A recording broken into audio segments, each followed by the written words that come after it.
remains its own.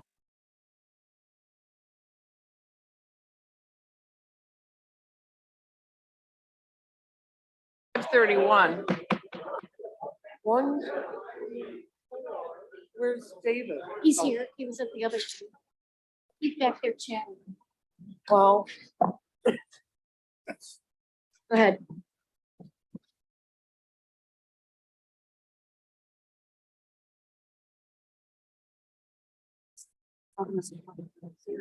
We're going to call, wait a minute, are we on? Okay, we're going to call the Village October 11th, 2022 council meeting to order. We have a large agenda tonight, so we want to get going. Beth? Eton, Here. Deacon, Here. Press, Present. Steinbrink, Here. Turner. Can we have a motion to excuse Jay Allworder? So moved. Second. Eton, No. Deacon, Yes. Press. It's gonna be a Yes. long one. Steinbrink, Yes. Turner. Yes. And can we have a motion to excuse Councilperson Welsh? So moved. Second. Eton, No. Deacon, Yes. Press, Yes. Steinbrink, Yes. Turner. Yes. Thank you. Well, welcome, everybody. We had a real nice presentation about the school, and they're going to continue with their presentation in a few minutes. Next, we have the minutes of the council meeting of September 13th, 2022. We need a motion. I've got a couple of amendments, minor corrections. I can find them on page 4, last full paragraph, line 6. I think you need to insert the word suburban between the number 70 and the words public school systems. My understanding is Tony Potagil's practice, or his group is suburban schools. Okay. It's not just public schools in general. The other one is on page 2, third full paragraph, line 6.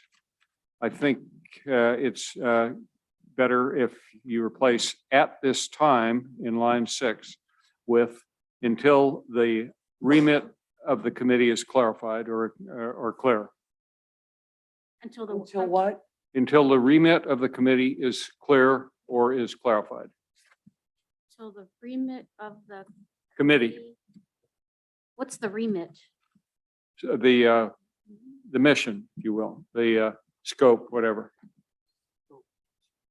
So that's clear because I didn't know what that meant. Okay, anything else?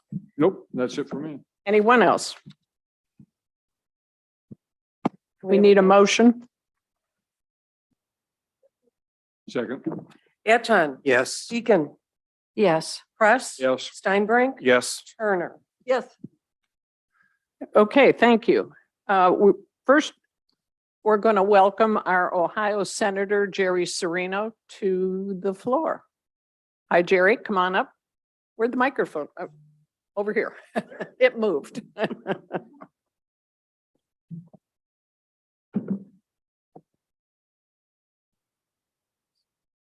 Great. Thank you, Mayor, members of council. Thanks for the invitation to come and just make a quick introduction. I know you have a busy agenda, so I won't keep you long. I met with the mayor, probably about a month and a half ago or so, by way of introduction. Some of you may have been following the news that the district maps for the state legislature have changed or will change effective in January and are changed for the elections that are going on now. I am currently not up for re-election, so my new district will start in January of 23, and Gates Mills will be a part of that new district. So I have been out meeting mayors and members of council around the new part of my district. I live in Lake County in Kirtland, where I was a county commissioner for 4 years. I'm a retired medical device CEO and decided to get involved with public policy at the ripe age of 65. When I ran for county commissioner. So I went from county commissioner to running for the Senate 2 years ago. And so the new part of my district will include the eastern portion of Cuyahoga County and the southern portion as well, all the way along 480, basically, out to Independence, Brecksville, Solon, Hunting Valley, Gates Mills, Pepper Pike, et cetera, which I'm actually quite delighted with because I grew up in Cuyahoga County. I grew up in Little Italy, just a little bit west of here, and lived in Cleveland Heights after that for a while in high school. And so I'm delighted to be back into Cuyahoga County. I'm looking forward to representing all of you and your citizens who are here tonight, and all the other residents. We have a lot of work to do in the state legislature. We are approaching what we call our lame duck session between November 15th and the end of the year. And a lot of stuff is going to probably happen at that point in time. I will tell you that starting in January, when our relationship becomes official, I do believe greatly in outreach, and will be out in the district a lot, talking with mayors. When I was county commissioner in Lake County, I spent a lot of time with our mayors and managers throughout the county, because what you all do is, it's where the rubber meets the road in terms of providing services to our citizens. And any help that I can be of at the State House will really be in that light. So the Senate district is Senate District 18, just so you know for sure. And I will be up for re-election in 2024, the next 2-year cycle, and spend a couple of days a week under normal conditions in Columbus. But most of the time I'm up here working in the district, and again, staying engaged in the community. We have the budget process, which the mayor knows all about, coming up at the State House next year. And so if there are projects that you all have in mind, we've already had a preliminary discussion, and there will be a full process that my office will convey to all of the political subdivisions in the district as to how and when things have to be proposed. But the biennium budget is $74 billion, $74 billion. And part of my job will be to try to get as much as we can for my Senate district. Okay. But there's a long process and lots of details that have to be gone through in order to secure that funding. But I work very hard and have had a very good track record in my first 2 years in the Senate, getting financial support for projects in my district. So again, I look forward to working with all of you and spending a lot of time here. And I'd be happy to answer any questions if anybody has any. If not, I will be back after January, and we can perhaps talk about more things in detail.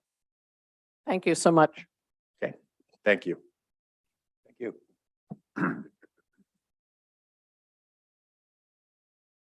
Next on the agenda is our superintendent, Dr. Barnes, with our annual report from Mayfield City School District.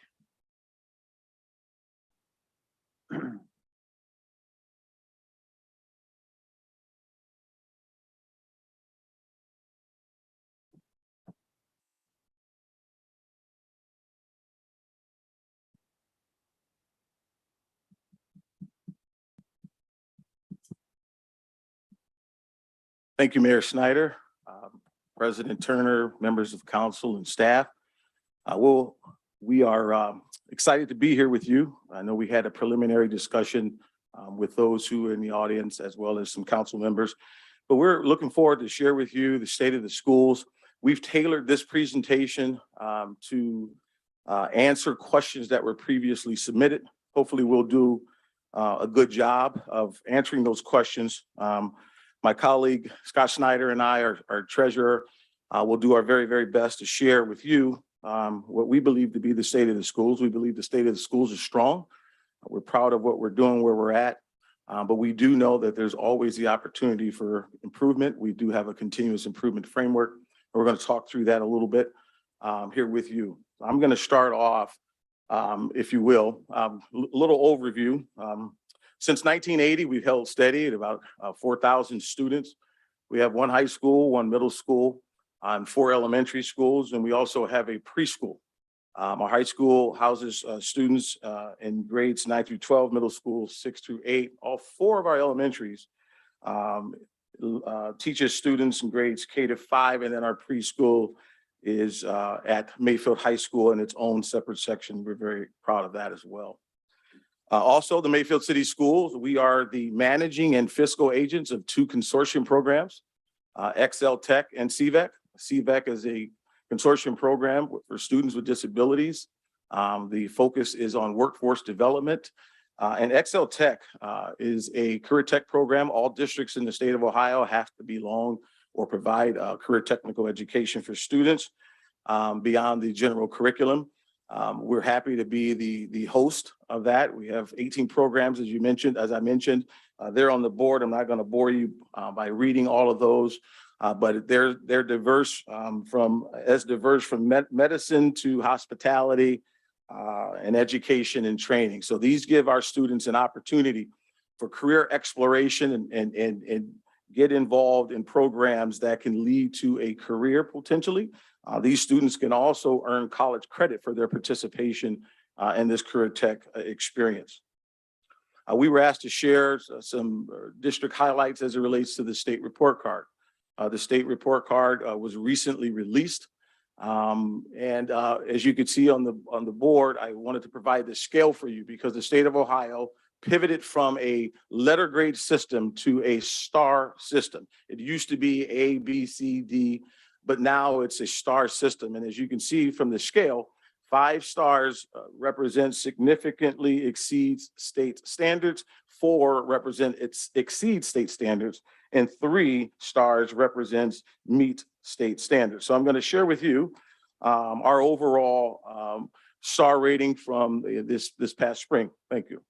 As you see in this area of achievement, which measures a student's ability to meet the state standards as designed by the Ohio Department of Education, we're 4 out of 5 stars. So that exceeds state standards. And progress, which means we're moving students to have at least 1 year's growth from year to year, we're 5 out of 5 stars. And gap closing, which measures the progress of some of our subgroups that represent our student population, 5 out of 5 stars. And graduation, 5 out of 5 stars. Early literacy, as you can see there, we are 3 out of 5 stars. But the next slide, I want to just orient you to something that I know that is a challenge not only in Mayfield. Oh, that got jumbled. I think it's. Yeah. Can compress the view maybe? It's in a PowerPoint slide. If not, I can just talk about it, and if there's any questions at the end, we can try to adjust those. Keep in mind, in 1920, our current 3rd graders were in kindergarten, and they missed the last portion of the school year. And we know primary grades are important for students to learn the foundational skills related to literacy. Our kindergartners at that time in 1920, which are our current 3rd graders, they not only missed the second portion of the school year when the governor closed the state of Ohio, but also many of them, almost a quarter of them, started the next year remotely.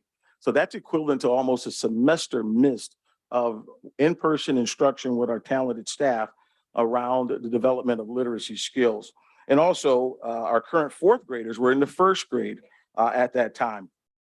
This is not an excuse, folks, by any means. We make no excuses. Our responsibility is to move the needle for our students, and we're committed to doing that. But I think for perspective purposes, the disruption of COVID has really had an impact on early learning.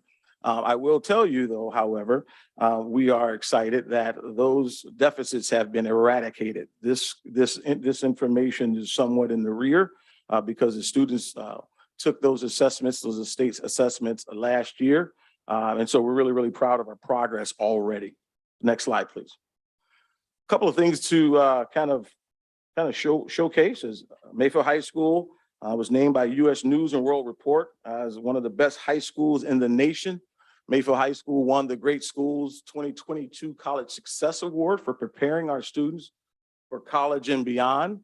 And also, just to note, Mayfield High Schools, in terms of our diverse, rigorous programming that we offer, We offer over 130 electives in addition to our career technical education, including 28 advanced placement courses. Now, you compare us to some of our neighboring districts, sister brother districts around, we're far outpacing them in terms of the number of AP courses that we're offering our students. So we're proud of that tidbit right there. Next slide, sir.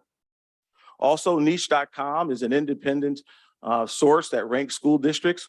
Mayfield High School received an overall ranking of an A. If you look at the diverse criteria by which they arrive at that determination, you'll see there academics, teachers, diversity, college prep, clubs and activities, administration, sports, food, and resources and facilities. We received a C+. And I want to point that out. Why? Because towards the end of our presentation, Mr. Snyder is going to be talking about how we plan to address our facilities and our master planning. That was a question that was posed to us, and we were asked to address that. Mayfield Middle School, Mr. Paul Destino was named the Ohio Middle Level Educator of the Year. We're very proud of Mr. Destino. He does a great job of running the building at the middle school. He's been with us since 2006. And we know that there's even better days to come. Middle school, we wanted to make mention. They offer 3 different circuits for 6th and 7th graders around STEM, engineering, the arts, and math. We really, as again, we mentioned earlier, we worked with engineers from Progressive to, introduce our students to design thinking. This is really a great strategy for supporting students who are interested in STEM education. And similar to the high school, our 8th grade students have access to 29 elective courses to choose from. Next slide. Your Gates Mills state report card, some highlights and some recognitions to share. In achievement, there are 3 indicators for the elementary here. Achievement, Gates Mills scored 5 out of 5 stars.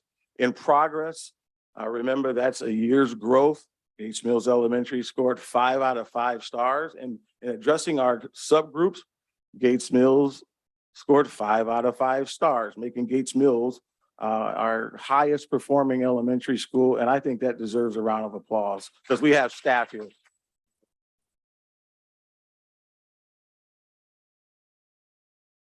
Tireless work, effort, love kids every day. They put kids first.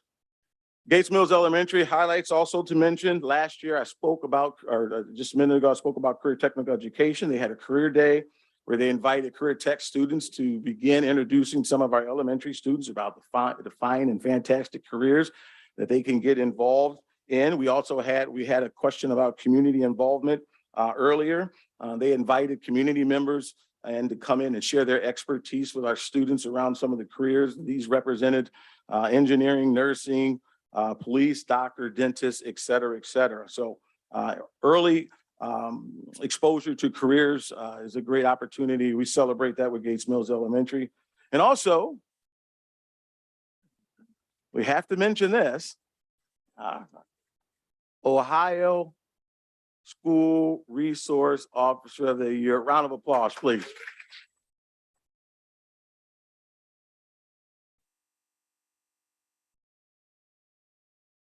Mayor, Council, we're very thankful and grateful for this partnership with our first responders. Hey, by the way, he's also a pretty good basketball player too. I had the privilege of officiating the students versus staff basketball game at Gates Mills. And yeah, he was out there doing it pretty good. As we look forward, wanted to just share with you, as we focus on priorities, there's 4 of them that I just want to introduce to you. We're putting a lot of work in developing strategy around this because we believe that these things are important. I think that if you plan to fail, then you will definitely fail. And these are our strategic priorities. As it relates to students, we want to make sure that we're moving the needle in terms of achievement, growth, and engagement. We're developing our professional learning communities and growing the capacity of our teachers and our administrators in that space. We continue to try to be good fiscal stewards with the public dollars and make sure we're seeking any and every opportunity to be effective and efficient with our operations. And community engagement. One of the reasons why we jumped at the opportunity to come down here is we found in the past, we were just push information. Well, that's not engagement. We want to create opportunities for two-way engagement with our community. And we believe that these kind of formats allow that to happen. So with that, next slide, we want to ensure that every kid is college and career and life ready. We talked about the word VUCA earlier and how the skills transcend some of the content that kids are engaged with daily to develop skills that allow them to successfully navigate in a complex and ever-changing world. We believe that that is just as important as the 3 Rs. So with that, I will yield to my colleague, Mr. Snyder. Thank you, Dr. Barnes, and certainly a lot to be very proud of. And I believe the next focus, which will be on fiscal stewardship and operations, we're also equally proud of our current strategic financial position. So please, next slide, and I'm going to ask you to go to the slide after that, which simply welcomes me. Fiscal stewardship. If you read our 5-year forecast, we embedded in it the 4 pillars, as Dr. Barnes alluded to, with teaching and learning being the primary. Obviously, fiscal stewardship and operations supports teaching and learning, and we try to direct every meaningful dollar into that, into our direct initiative. So just to define it quickly, it is to create the infrastructure and efficient, effective operations that support the vision of the district through reallocation and allocation of resources to teaching and learning. How do we measure that? You know, clearly 3 to 5 year levy cycles. I'll talk about what that means in a moment. We try to control the rate of growth of our expenses. 2% is the target, but I will tell you in certain economic or inflationary environments, it's rather tough. Resource allocation analysis, I'm going to ignore that for a moment. Return on academic investment. So obviously we want to stretch those dollars as long as possible. So what type of investing of those dollars can we get the greatest yield or return? Millage rates, nobody likes tax rates. Certainly we try to be in the middle of Cuyahoga County. That is our market. And as we say market share on the last bullet, we talk about our enrollment. Our enrollment is not declining. It is remaining relatively stagnant. However, the distribution of students and the communities from which they're coming, it's obviously changing a little bit as far as the number of students from Mayfield Village, Mayfield Heights, Highland Heights, and Gates Mills. Quickly, the 2023 objectives, we want to promote fiscal literacy among the entire community, not just simply internally, but externally. Not to get into the weeds, not to talk about the complex state formula, mills and taxation, but to talk about, generally speaking, it's a checkbook. How can we answer those questions in a very open and honest dialogue to a way that folks can understand? We want to defer deficit spending. I want to talk about bullet number 3. We're very excited that we negotiated 4-year contracts with all of our collective bargaining units within a 2-week time frame that required a lot of give and take.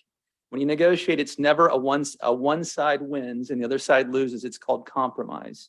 We shared with them our financial projections. We discussed with them our financial priorities, and they did meet us in the middle on all of our strategic initiatives, including deferring the largest percentage of the 4-year successor pay increases. Everybody wants a pay increase.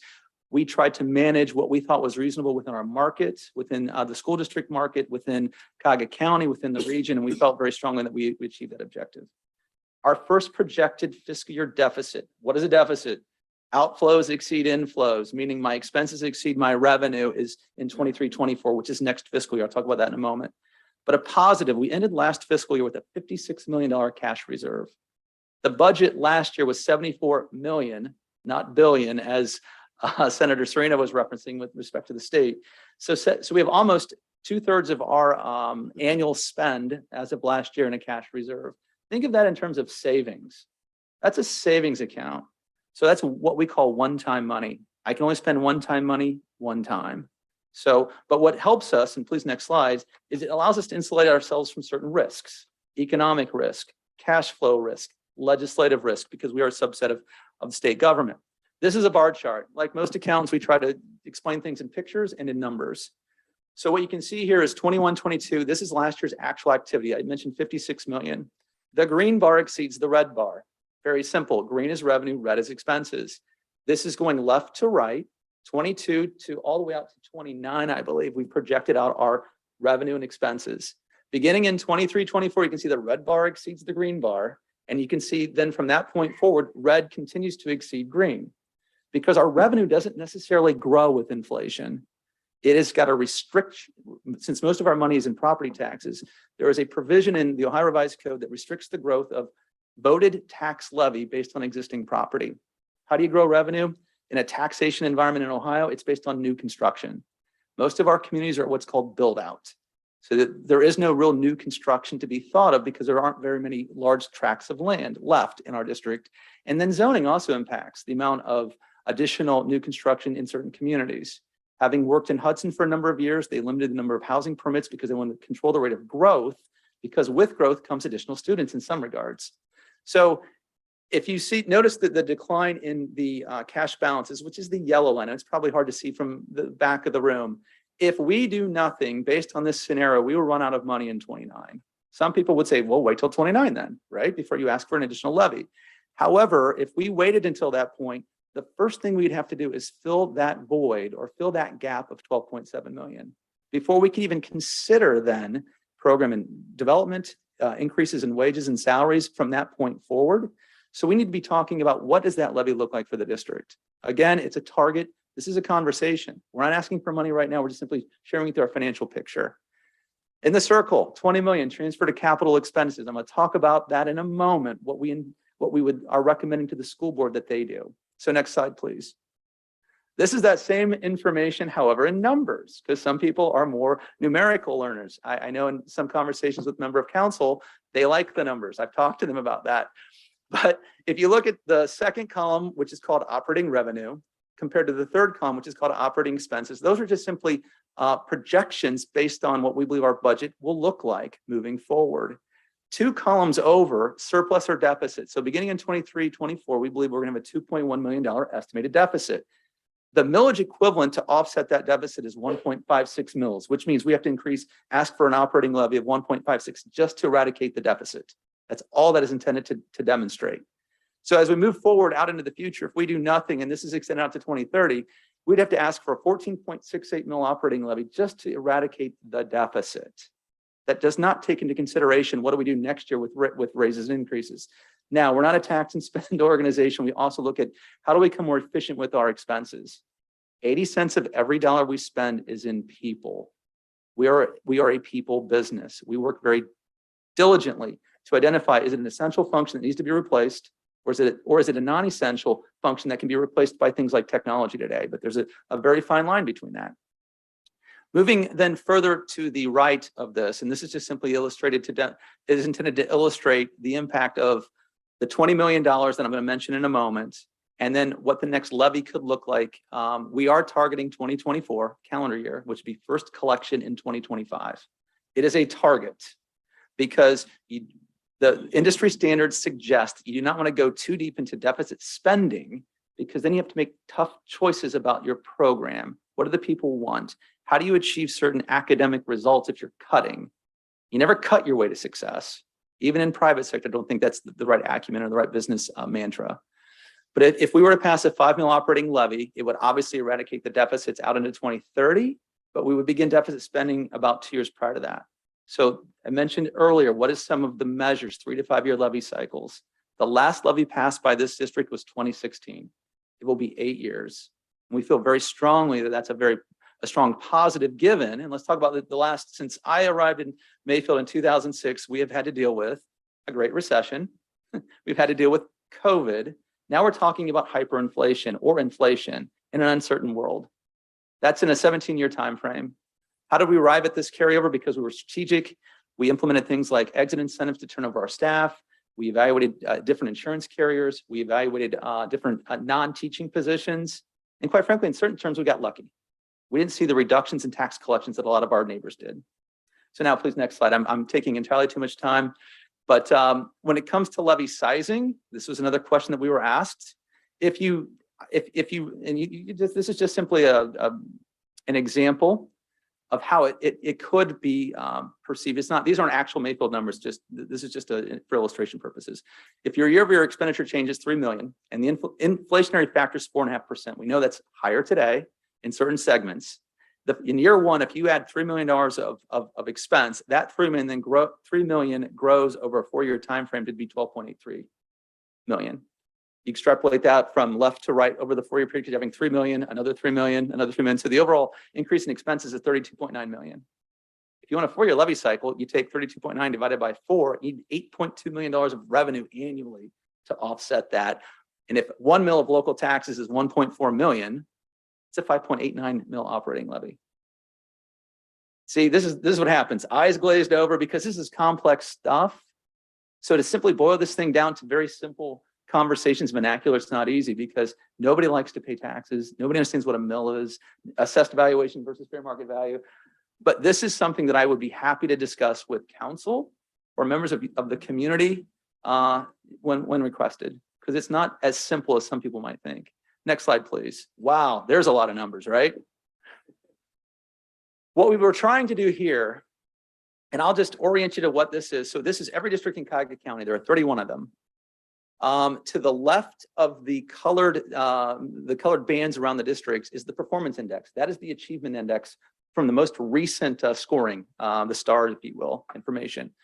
Solon City Schools had the highest performance index in Cuyahoga County at 110.10. And that's hard to see in the back, but green is everybody north of 100. 100 was identified to be basic, which meant I satisfied the achievement expectations of the state of Ohio. The blue band would be those that scored 90 and above, 90 to 99.9999. Mayfield was in the 90th, in the 90 band. So think of that as A, I guess you could say B. I don't want to assign letter grades to this, but this shows at least a progression. Yellow is 80 to 89.99. Orange is 70 to 79.99. And anybody that was 69.99 and below is in red. So highest performer was Solon at 110.10. The lowest performer was Garfield Heights City at 50. Then I was hoping that we could make this a little more interactive because to the right of that performance index, we've identified things that are hurdles, are things that we need to overcome with respect to population or things that can impact that performance index in spend. So the next column is district percent of students that are disadvantaged. That's called poverty. So Solon had a 12.21% percentage of its population that were considered poverty. Our percentage is 22.83. So 1 in every 5 students for us, that would be probably 1 in every 10 for them. Students are considered of poverty base. And the only district that, and actually there are 2 ahead of us with respect to poverty that scored better than us, one being, actually I see Lakewood City, their poverty index is 30.5, and Cuyahoga Heights, which was 24.42%. So if you use that as just one element of context, at a 90, there were only 2 districts that scored better than us that had higher poverty than we did. We scored better than everybody else that had higher poverty on that performance index. The next column, and I'm not going to go through all this, is English, limited English proficient. That means kids that English isn't their primary language. The next column is number of students who, percentage of students that are disabled. 16.28% is our percentage. Solon's is 10.28. And I'm not singling out Solon, I'm just giving you just a comparison from where they are as number 1 in the county, and I think in Ohio, versus us. I'm going to share about 2 more statistics, and I'm going to be quiet for a moment, and I'll jump through the rest of the slides, well, not fairly quickly, but as quickly as possible. Income statistics have a direct correlation on certainly performance because households. Our median family income in our district is $44,517 median. That means there's just as many people above that's the midpoint, above as below. Our average income is $103,312. The average is skewed because there are some folks at the high end that have a very affluent versus the large pocket at the bottom that aren't as affluent. We get our state aid is dependent or driven partially by our income statistics, which are somewhat skewed, meaning that the higher wealth locally, the less state income or less state aid. To compare that up above, Solon's median income is 57,000, average is 128. You can see it. If I could sort this thing, you would see some correlations between the green districts and their scores and wealth versus those that are at the bottom. Because I know expense per student is always a question we get. We spend $16,815 a student based on this information that comes from Columbus. They collect it all. There's questions about how they collect it, how they sort it, how they filter it. I'm sharing it because at least it's an apples to apples comparison based on the way the state does it. If you sort this thing, the only ratio that puts us in the top 10 in Cuyahoga County is average family income. And all of the other sorts, we're right in that middle between 14 and 18 in every statistical category. So this is something that I think would be very interesting to sit down with some of you if interested and sort it, because you can at least anecdotally or from a common sense perspective, make some pretty interesting conclusions or at least questions. Because poverty does impact the cost per student. Poverty does impact the performance index. Poverty is one of the key drivers to what kids come to school and a barrier that they have to overcome. So next slide, please. Well, this thing got messed up as well. So we're asked about facilities, 3 guiding principles that we use: program enhancements, safety and security, and infrastructure. We developed those in conjunction with an architectural firm out of Willoughby called Fen Design, where we're trying to decide how do you prioritize your facility improvements when all of our buildings are old. I think the most current building was built during the Nixon administration, for those of you that might remember Richard Nixon when he was the president of the United States. And interestingly enough, our middle school will have its 100th anniversary this year. So that kind of gives you a perspective of the age of our facilities. So what we've been trying to do is how do we put these in buckets and how do you then allocate the resources? Well, you can't, sometimes the timing of them, you can't do one without the other. You don't want to put in a brand new floor, but avoid the roof. You don't want to put in a brand new sink and avoid the water line leading to it. So I'm just going to walk through these quickly. And you can't see it on the bottom of the page, but since 2007, and I'm just going to just summarize this quickly, we have invested $74.7 million in our facilities. 74.7. In 2004, I believe that was the year that Mayfield had the Ohio Schools Facilities Commission, which is named something different today, assess all of our facilities. They did not recommend building anything new. And at that particular time in 2004, they assessed a price tag between $65 and $70 million to improve all of our facilities. So remember, 2004, there is called inflation. So over time, what we've done is we've renovated buildings, renovated classroom spaces. We've done roof repairs, brick and mortar pointing, I think that's the right terminology, water line replacements, program enhancements in terms of improving spaces for kids, safety and security, moving all the offices to the front door. So that a lot of these are reaction to the environment. Some of it is in reaction to how do we improve the program spaces for kids. Next slide, please. Which leads us to what we intend to do or what we intend to ask the Board of Education with our $56 million of cash reserves. We're going to ask them this month to take $20 million and address these 4 projects. One is minor road alignment. That's not where all that money is going to go. We do part of that 20 million is we sold some assets or traded some assets with Mayfield Village. But if you look at the main entrance of our high school, it's not aligned with minor. There's too many lights. It's too clumsy. And I'll show you a picture of what it's going to look like, a rendering of what we hope it's going to look like in the end. In addition to that, that'd be, say, A1. A2 is we're going to move that CVEC program. That's what Cuyahoga East Vocational Education Compact, CVEC, what it means, to the high school main campus and to put addition onto the old Cuyahoga County Library, which is currently our innovation center. We're doing that for a variety of reasons. One is we believe that we can become more efficient with that operation. 2, make it, rebrand it, retool it so it remains relevant for the future. And put secondary students on a secondary campus and get them off the middle school because the traffic there is horrendous. Finally, at Lander Elementary and Center Elementary, we plan to do kind of one and the same. We're going to reorganize the building, neither of which have elevators. So if I'm a student with disabilities, what we typically have to do with them is move grade levels to the main floor to accommodate those needs. So in this day and age, 2022, soon to be 2023, second floors, if you've ever been in Center Elementary in Mayfield Village, it is a wonky building. That's not a technical term, that's my term. A variety of means to go up and down, and it's not really conducive to student learning. So 20 million, I can lay out, so 4 million for the 2 projects above, 5 million for Lander, 7.5 million is the current estimate for Center, and the remaining values is to deal with uncertainty, inflation. We're in a competitive bidding world, but we're also in a world where supply chains have been disrupted. Here's a rendering of what that main entrance is going to look like. Minors to your bottom left. You can see we're going to eliminate one of the current exits that is to the east of the old Cuyahoga County Library. We're going to main the entrance and exit to the right. That's going to be used for our safety forces. Next slide, please. While this is difficult, and I'm going to have you go back 1 slide, please. I know we're not going all the way back, I promise. The addition to the library is going to go towards Wilson Mills Road, which is what you're going to see next. So if we go back where the school bus was, this is an addition. It's going to be, I think, about 15,000 square feet, which accommodates the CVEC program. We believe, again, this is an investment that we intend to make. We feel that putting it on that campus provides futuristic views of how we can support students with disabilities who want a college career or, a work experience to create a meaningful and impactful opportunity for them post-secondary.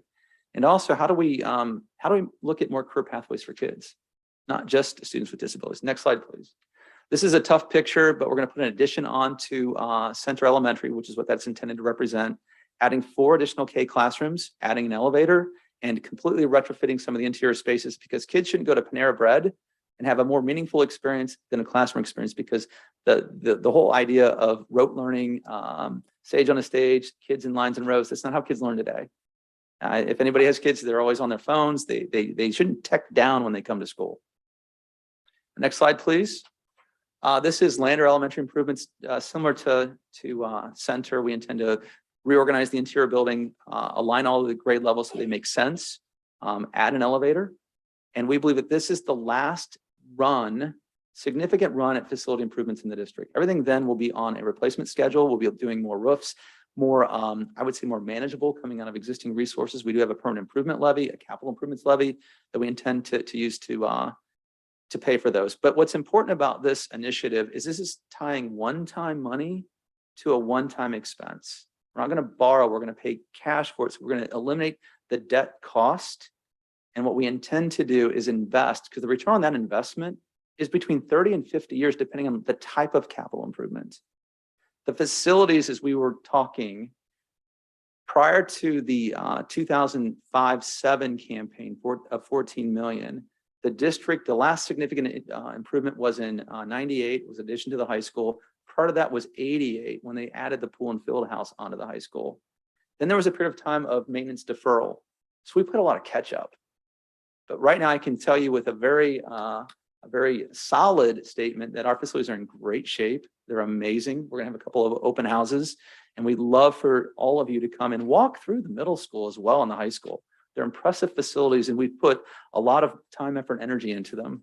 So I'm sorry for that, long-winded, but I yield back to Dr. Barnes. Thank you. Next slide, please. And this is the last slide. If you look in front of you, there's a infographic. If you can turn that over. Though, by the way, that represents the 4 communities in our portrait of a Mayfield Wildcat. What you see before you is our vision for learning framework, where it speaks to engagement, agency, opportunities, and outcomes. We believe that diversifying the experience and opportunities for kids provide the best opportunity for a wholesome education that will truly prepare them. We've planned that. We plan to then do. We will study and we will act. Our progress monitoring graphic right there on the board, as you see, is our commitment.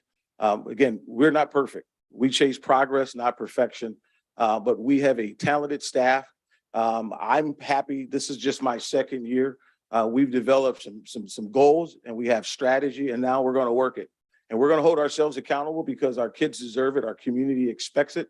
And we know that we can continue to move the needle for students, even in spite of the disruption that we've all experienced, all of us have experienced over the past few years. So we're excited about where we're at. We're at a great place, and we're going to keep it going. So thank you for your time. We really appreciate you guys giving us the opportunity to speak with you. And at this time, if there's any questions, we're going to ask the chief to answer them. Thank you for that. Any questions from council? I've got one. Mike? On the performance chart that you put up earlier, what would it take to get us up into the green area? I think it was over 100 to 110 area where Solon and Orange are. Yeah, if you can imagine a bell curve, the number of students that score in the advance on that particular measure, we just have to move our curve to the right. And I don't mean just, but that's intentional instructional focus. We believe that our professional learning communities, where our teachers are given diagnostics, they're discussing in their professional learning community students. We ask ourselves 4 fundamental questions. What do we want students to know, be able to do? How we're going to know if they do it? That's how we get at the assessment piece. And then what are we going to do differently in terms of instructional strategies if our students are struggling? That framework we've reestablished and recommitted to post-COVID. We believe that that's the appropriate framework, research-based, to move the needle up into that upper echelon. Okay, well, if you're going up to that upper echelon, when do you project that we'll get there? I think You that have the resources you need to do it. anything is related to schools. As we all will admit, we are complex social systems, takes 3 to 5 years. Absolutely. Because you gotta implement the plan, and then you gotta work the plan, you gotta progress monitor, and you gotta make adjustments accordingly, because our kids are only with us 180 days a year. And so we're gonna make the best use of that time, but 3 to 5 years is the projection that we're looking for. And chasing sooner as well. Personally, I believe we'll get there even sooner because our staff's just that talented. David? Some observations and a question. If you go back to 2004, which is as far back as the ODE archives go, from 2004 to 2012, Mayfield City Schools was one of the very best schools in the state. In 2012, its rating was excellent with distinction, which was the same as Solon, West G, Chagrin, and Orange. Today, we aren't at that level. We're at a lower level. So the question is, what's happened from 2012 onwards? It's only 10 years ago. And you're making it sound as if it's the demographics of the students that's caused the erosion in performance. I don't understand that. And what I don't understand also is that Solon, which has always been the best for 20 years at least, they spend as much per student as you do. And I don't understand that unless you have to spend more to get less performance in order to accommodate the demographics of your students. And if that's what it is, we need to talk about that more than we have in the past. Because if you don't talk about it, people will make their own assumptions and they'll create their own narrative. So I think it's very important that we understand two things. One is quality and the other is bang for the buck, value. Because if you're coming up with a levy in the next 2 or 3 years, let's not forget that 2/3 of the adults in this school district don't have children in the school district. And what they want to see, like I want to see as a retired person, is increased value for money, which means better performance at the same cost or better performance at a higher cost. I don't care. You just got to understand why we can't compete with Solon. And I need a clear, simple answer as to why that's arisen in the last 10 years. And I don't have that answer yet. Well, I'm sorry. I just wanted, since I was running the graph, all I want to say is we weren't making it, I didn't want to state that it's because of any subgroup. It was to simply provide context to why there could be some differences. We don't, our mission statement is every student, every day. It is every student every day that we're focused on, regardless of where that kid comes from, regardless of what barrier or hurdle that kid needs to get over. So it's not about making an excuse. It's just simply providing some context because Solon looks different. Orange is different than us. It's always difficult when the state likes to pit districts, just like communities, against one another. Why does Cleveland Magazine, why does it move its ranking of the suburbs around? Because it's based on some arbitrary statistic, likely based on either police incidences, I believe is a high statistic, or something else. And I'm not making a defense position. I'm just simply saying there's underlying machinations with any kind of result. The state has also changed its performance, its results, its expectations. And I'll let Dr. Barnes speak to the why from 2012, just know we're focused on it. We believe that we should be in that upper echelon, that green area, and that's our focus. Well, we were. The question is why we aren't. Correct. And the metrics have changed with the state as well. So that's all. But they've changed for everybody. Correct. Well, with all due respect, I think we're still a great school district.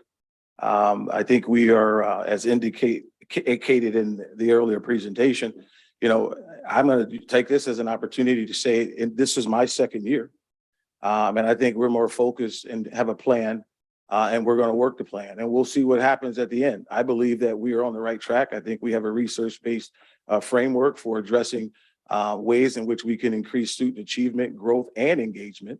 To speak to 2014, it would be disrespectful of my colleague because I'm not sure what they were doing at that time because I was in a different role. But what I do know moving forward is our focus is on students and keeping them first. I think there's a quantitative and a qualitative value statement. The achievement portion of the report card, which is reflective in the performance index, is just one indicator. In gap closing and in progress, the district scored 5 out of 5. And the other college preparedness has not been computed yet by the Ohio Department of Education as a part of the state report card just yet. So I think you got to keep it in perspective that the achievement piece is just one indicator, but there's other indicators as well that are indicative of our success. We just had a community-wide satisfaction survey that we conducted, and those results came back last week, 2 weeks ago, and 75.8% of our community as a whole were very satisfied or satisfied with the Mayfield City Schools. So there, again, I think our community, and I think it's important that we diversify the means and the indicators by which we measure our success. So I think our look forward is the best approach right now. And we're going to continue to engage the community. We're going to continue to look to get better. And I have all faith and confidence in our staff that we will continue to move the needle for students in terms of their getting more or better, I should say, outcomes. In your long-range asset plan, do you envision that you'll continue to operate the same number of buildings, school buildings you do now? Or will there be a consolidation at some point? Or how do you see that developing? Well, at the moment, and we kind of touched on this when we had the initial informal, is that the board is committed to having presence in all 4 of our communities. So we'll continue to operate the same number of elementaries, middle and high.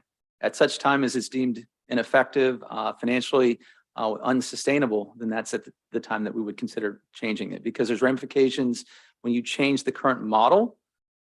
And typically there has to be some kind of catalytic event, levy failure, lack of revenue to support the current model. Well, in terms of Gates Mills Elementary, what does that mean in terms of how many students we need to be economically viable? I think right now, from a political standpoint, we're going to maintain Gates Mills Elementary. There's no interest in closing it at all. So I can't make an economic response to that because I don't think economics is going to drive that. I don't think an operating expenditure is going to drive the closing of Gates Mills. It's going to be more of a political will that the community is not interested in supporting the district at its current level. And at such time, we have to consider how do we become more efficient. The most efficient method, obviously, is grade level buildings. And we have neighborhood schools. We mentioned that earlier. Consolidation always comes with a political risk and cost, just like when you consolidate communities. There are ideal and optimum sizes of everything, whether it be school districts, villages, cities, counties, and that they become efficient. But what do you lose with that? Local control, local access, that intimate touch. And at this juncture, this board is committed to its current structure. At such time that they feel that its interest, the community's interest is moving in a different direction, that's what's going to drive that change. Economics is not going to play into that until it absolutely at the last moment. Mike, just to add to that, one of the things that he mentioned in the informal meeting was that the staff to student ratio is the same, whether it's, at Gates Mills Elementary or at the other elementary school. So in terms of the cost, that kind of cost, it's very comparable, I would think. One last question from me. Can I pick up on that point, Mike? Yeah. All right. The per student cost of operating Lander is 50% less than the per student cost of operating Gates Mills Elementary. Lander is the worst performing school. Surely that needs help in some way. I don't know what that help needs to be, but its performance on the school report card was not good. And Gates Mills Elementary was the highest. That doesn't surprise me. You're spending a lot of money there. So I think as a retired businessman, I ask myself, isn't rationalization the right answer? And you're right, rationalization is difficult, but it takes courage. It doesn't just happen. It has to be led. That's all I have to say about this. Well, we would be more than happy to hear any ideas that you have moving forward and how you can help. Got plenty. Yep. My last question was, we're doing, as you probably know, a comprehensive plan process right now. One thing that comes up from time to time in those discussions is the idea of a preschool in Gates Mills. Would you comment on that from your perspective? Because we don't often have the benefit of having you here to do so. Yeah, I mean, we are certainly not closed to any program or creative programming, innovative programming that could better meet the needs of the Gates Mills community. we would offer the same opportunity to exchange ideas with the other three communities as well. If that's something that the community suggests that is something that could add value, we certainly would sit down and have that conversation and listen. You know, Dr. Barnes, we're going to put your slides on the website. Could you just add one slide that would let us know what the Gates Mills population is, the enrollment in each of the grade levels? You don't need to do that Sure. now, but if you would include that, we'll add that to the website. That's not 44040, it's Gates Mills we're talking Gates about. Mills, Right, so we absolutely. don't want to include Mayfield Village kids in that count. Okay. Any other questions from council? Lori? I've got, Dr. Burns, one question. So in terms of the 4 strategic initiatives that you put up, what's the timeline for that? Do you expect to have those substantially completed by the time that you would be asking for the levy? We will be well underway, yes. I'd love to see, you know, I think it'd be great to see your achievement to those metrics that you put up, you know, so we can kind of understand the progress, because it was well thought out. Well, we're going to also to add, create an internal scoreboard. We're asking ourselves all the time, how do we know we're winning? And so beyond the measures of the state report card, we're going to create other indicators of success that could, you know, really help and continue to inform our progress, our strategy, our adjustments along the way. And we have to progress monitor quite often so that we'll know if we're getting better or not and where we need to make adjustments. I just want to add one point too, just as a counterpoint to what David just said, so just so that you hear kind of both ends of the perspective. I think it's terrific that we have an elementary school here in the village. It's a neighborhood school. It's low enrollment, high student to teacher ratio. So please, for another perspective, we're really happy that the board has committed to keeping the school, at least I am. Thank you. One more, sorry. I said I'd quit. How are we doing on diversity at Gates Mills Elementary School? Gates Mills Elementary is one of our more diverse buildings. Any other questions from council? Craig? Just a quick question regarding the facility spend. I know, and I'll echo Sandra's comments, that 2 boys that were both at Gates Mills Elementary, and the innovation center that we did. I see Laurel here.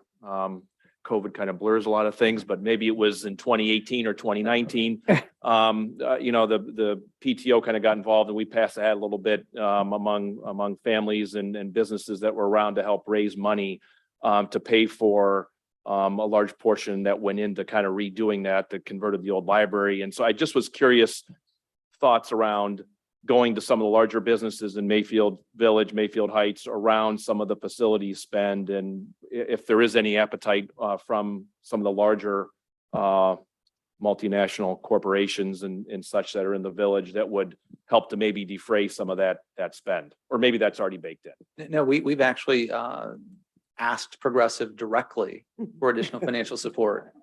And the response that we've gotten was, if we do it for you, we would have to do it for every public school district for which we operate. So they've said we will provide in kind. So they provide certain printing for us. We've done the same with Rockwell Automation, Parker Hannafin, all of which they say the same thing. It's not part of our corporate interest to donate directly to public institutions. However, like Dr. Barnes was indicating, they'll provide their personnel to interact with our kids. They'll provide in kind, but direct cash contributions, they don't feel like that is their mission or vision. Now they do allow the employees to provide matching gifts. So if an employee wanted to donate X amount of dollars for a particular initiative, I think they have a matching program. At least I know they do it Progressive to support specific initiatives. It's usually not significant dollars to offset the cost of a large scale capital improvement.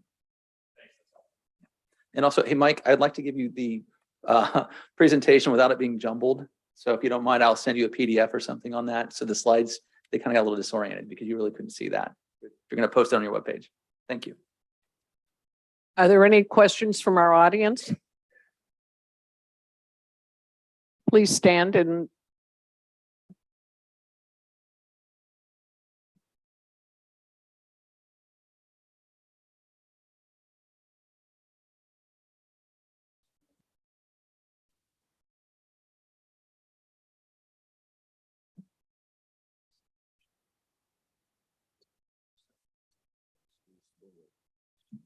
So let's go back. If we can just, so COVID began in March of 20.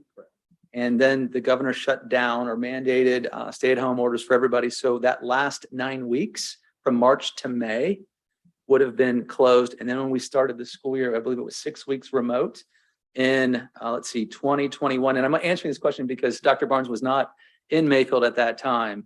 So the first 6 weeks were remote. We did then a staggered re-entry. And I believe after that first 9 weeks, we did in person and it was optional. Some kids didn't feel safe, they could stay home. So it was not necessarily, the schools were open, but not all kids returned. So it's difficult to say when all kids came back. And I'm thinking it was more or less that third to last 9 weeks when we saw more and more kids return because parents were tired of trying to educate kids at home, especially the younger kids.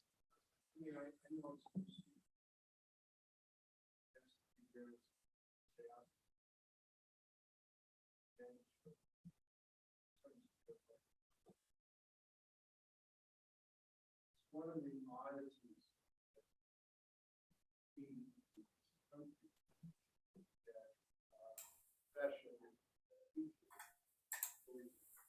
by and large, in many districts, that at home, doing not quite the same amount of work as they did when they're in the classroom, receive their full salary plus benefits. I think something has to be done to learn the repetition. The people who work at finance, Chrysler, catastrophes, far more risk than the teachers and students. And yet the teachers doing real hard and got their way with everything. And I think it's hurt our kids and God knows when they'll be able to catch up. There's going to be something else at some point. Next 5, 6 years, there needs to be some accountability. You're not going to work.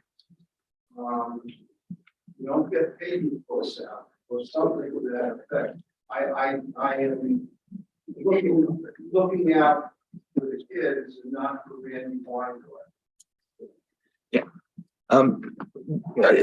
So our teachers, we required them to report even while kids were remote. So they came to work.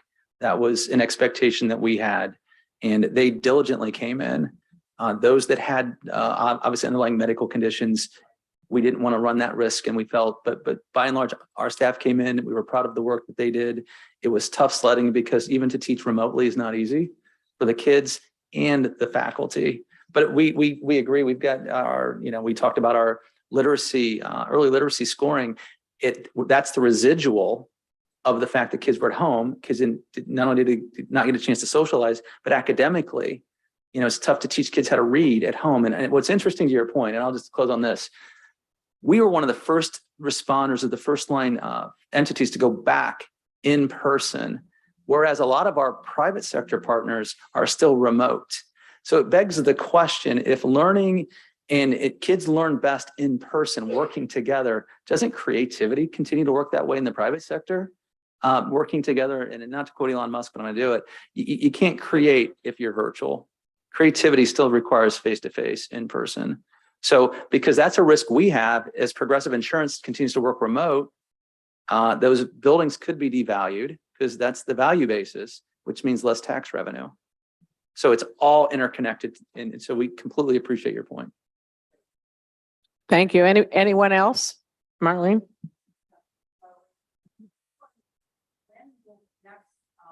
State report card come out? Will it come out prior to the levy going on the ballot so that everybody can see what's happened between now and that? Yeah, the rhythm is every September. Every September, yes. So there'll be 2 more report cards before the levy. Yeah. And to clarify, we're here to talk about a target. 24 is the next operating target. Because oftentimes, here's what we hear. We communicate to the community, we communicate with publications, print, online, and then people want to remember we're in front of them with the actual ask. We're not here asking for anything. We're simply sharing with you the current projection, the current story, what we currently are seeing today. Things can and do change. Maybe we'll get lucky and we will be able to avoid and defer. the tax revenue, the tax request. Just like we know that you guys, I believe, have a renewal on this November. So we're also watching what you guys do as well. We don't want to be on the ballot at the same time, and we want to be partnering with you as much as possible. We're all representing the same constituents. Okay. Anyone else? Well, thank you. Thank you, Dr. Barnes. Thank you, Scott. Thank you.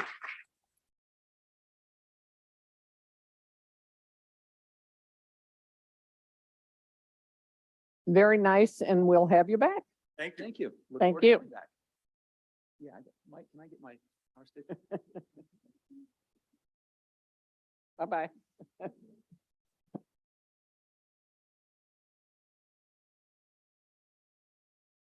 Sandra, do you want to introduce for the next presentation? Thanks, Mike. Our next presenters are Brandon Wong and Laura Bennell. In August, I presented some information about Hi-Fi, a water level sensor network along the Chagrin River watershed, including Gates Mills. Chagrin River Watershed Partners brought Hi-Fi to us back in 2020 when they partnered with Hi-Fi to install 55 water level sensors along streams, lakes, ponds, and stormwater basins across Northeast Ohio. The project was also sponsored by the Northeast Ohio Regional Sewer District, the Lake County Stormwater Management Department, and the Cuyahoga Soil and Water Conservation District. These Hi-Fi sensor networks were funded by the Great Lakes Protection Fund. Northeast Ohio was one of 3 areas in the Great Lakes region that was selected for this demonstration project. The funded project is now complete, and Chagrin River Watershed Partners and Hi-Fi have come to us, the involved communities, with a cost-sharing agreement to continue the program. The advantage of the program is having sensors upstream that will alert us to rising water levels. The storms and heavy rain that we experienced as recently as September were monitored remotely by Chief Robinson through this sensor network. So you may have noticed the last resolution in your packet for this meeting is the first reading of the agreement with the Chagrin River Watershed Partners and Hi-Fi. So we've invited Brandon Wong, who's the CEO of Hi-Fi, and Laura Bennell, Senior Project Manager from Chagrin Watershed Partners, to make their presentation about this sensor network. So thank you very much for your patience. I know we anticipated you might be speaking sooner, so we really appreciate your patience. Sure. Thank you so much for having us, Sandra and everyone. Just introduce myself. I'm Laura Bennell, Senior Project Manager with Chagrin River Watershed Partners, and I've been working with Brandon and the Hi-Fi team to help bring this network here and then hopefully sustain it long term now that the grant has ended. So without further ado, I'll let Brandon present the network to you all. And yes, thank you. Brandon.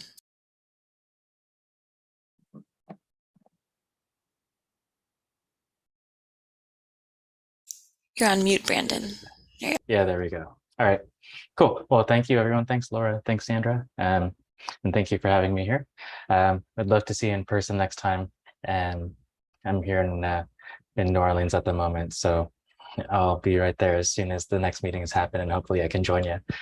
So I'm Brandon Wong, CEO, co-founder of Hi-Fi, and I wanted to introduce this just to provide a little bit of maybe some history to help provide context here. So when we were first having some discussions about where these pilots should initially go back in 2020, one of the things that we learned was, an event like this about the Gates Mills Dam back in February of 2011.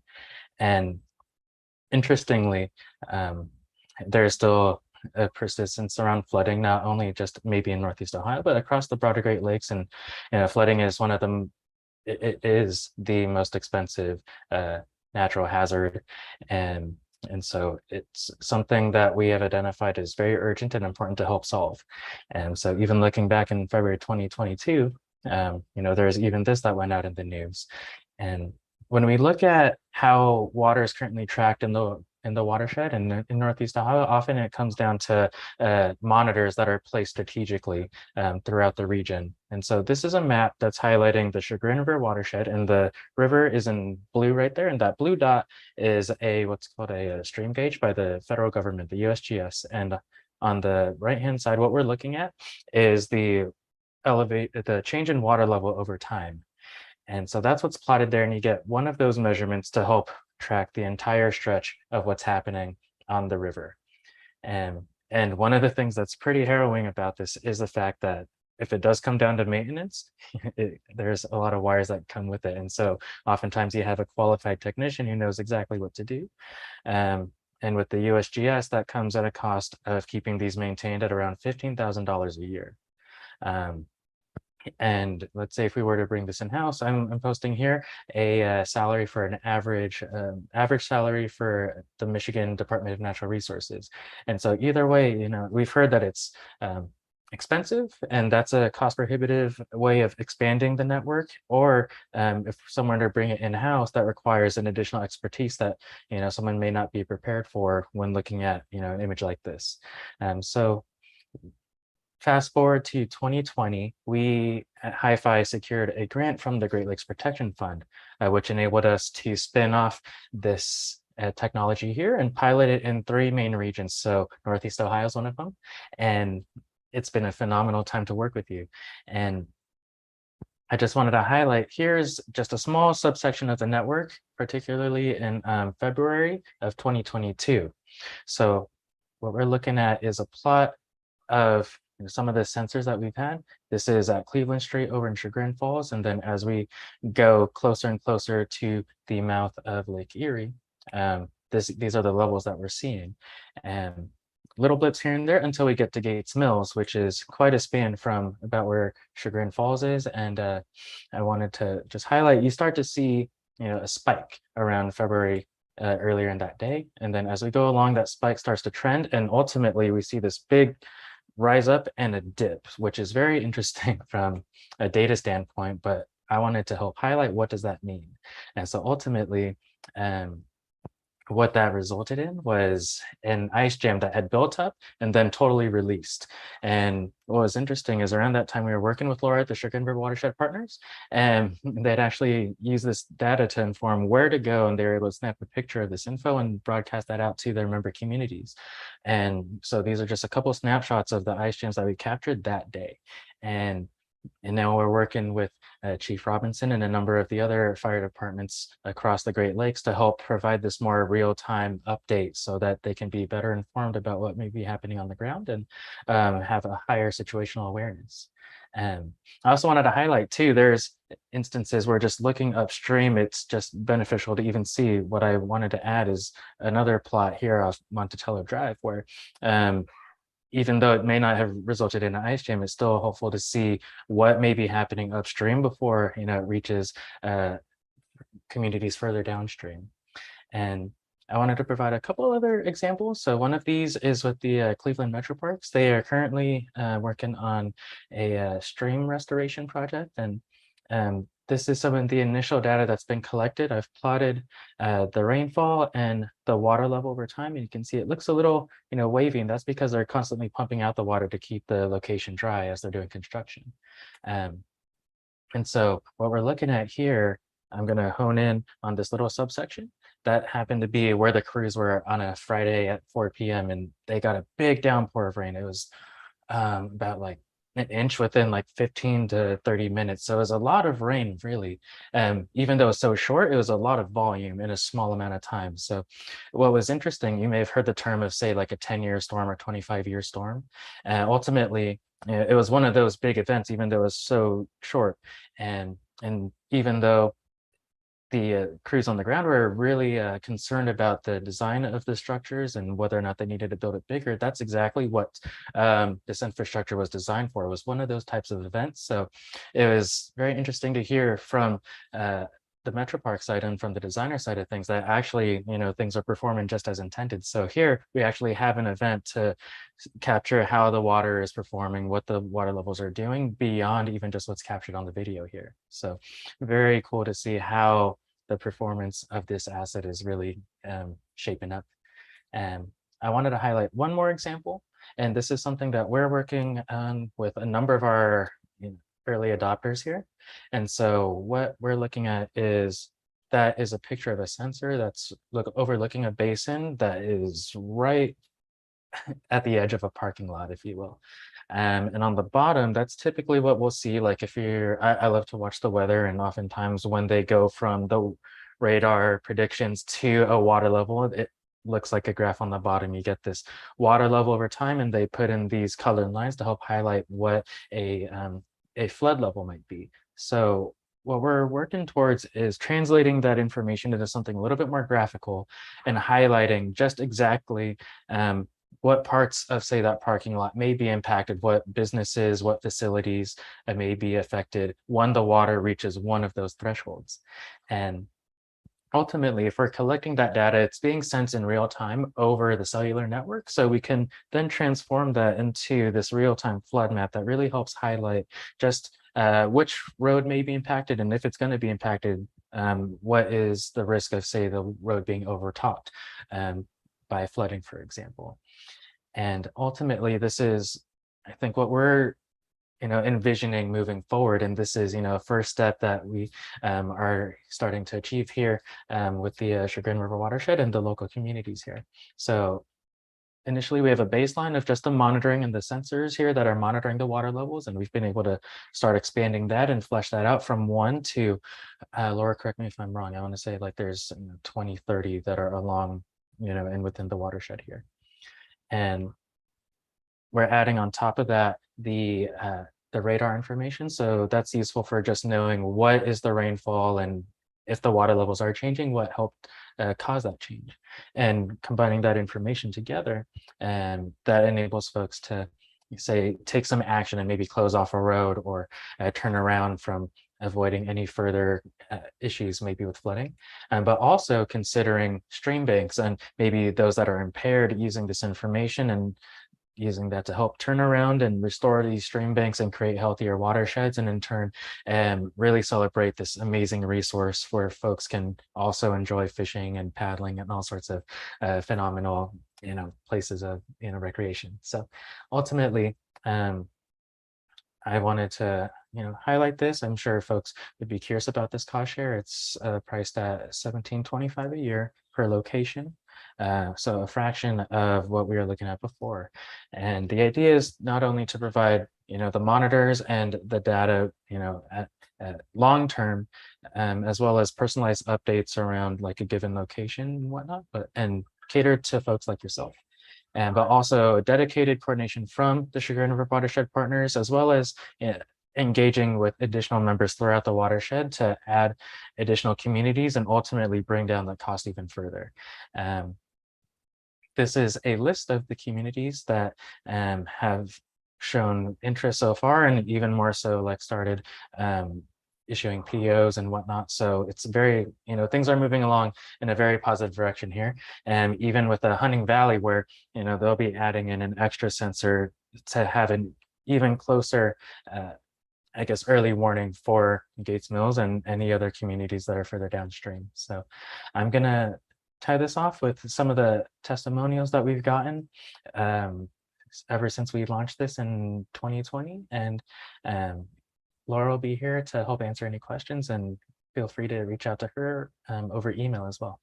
Thank you for your time, and looking forward to hearing your feedback. Thank you, Brandon. Questions? 2 quick questions. Can we use, or can the village use funds from the Land Conservancy levy towards this?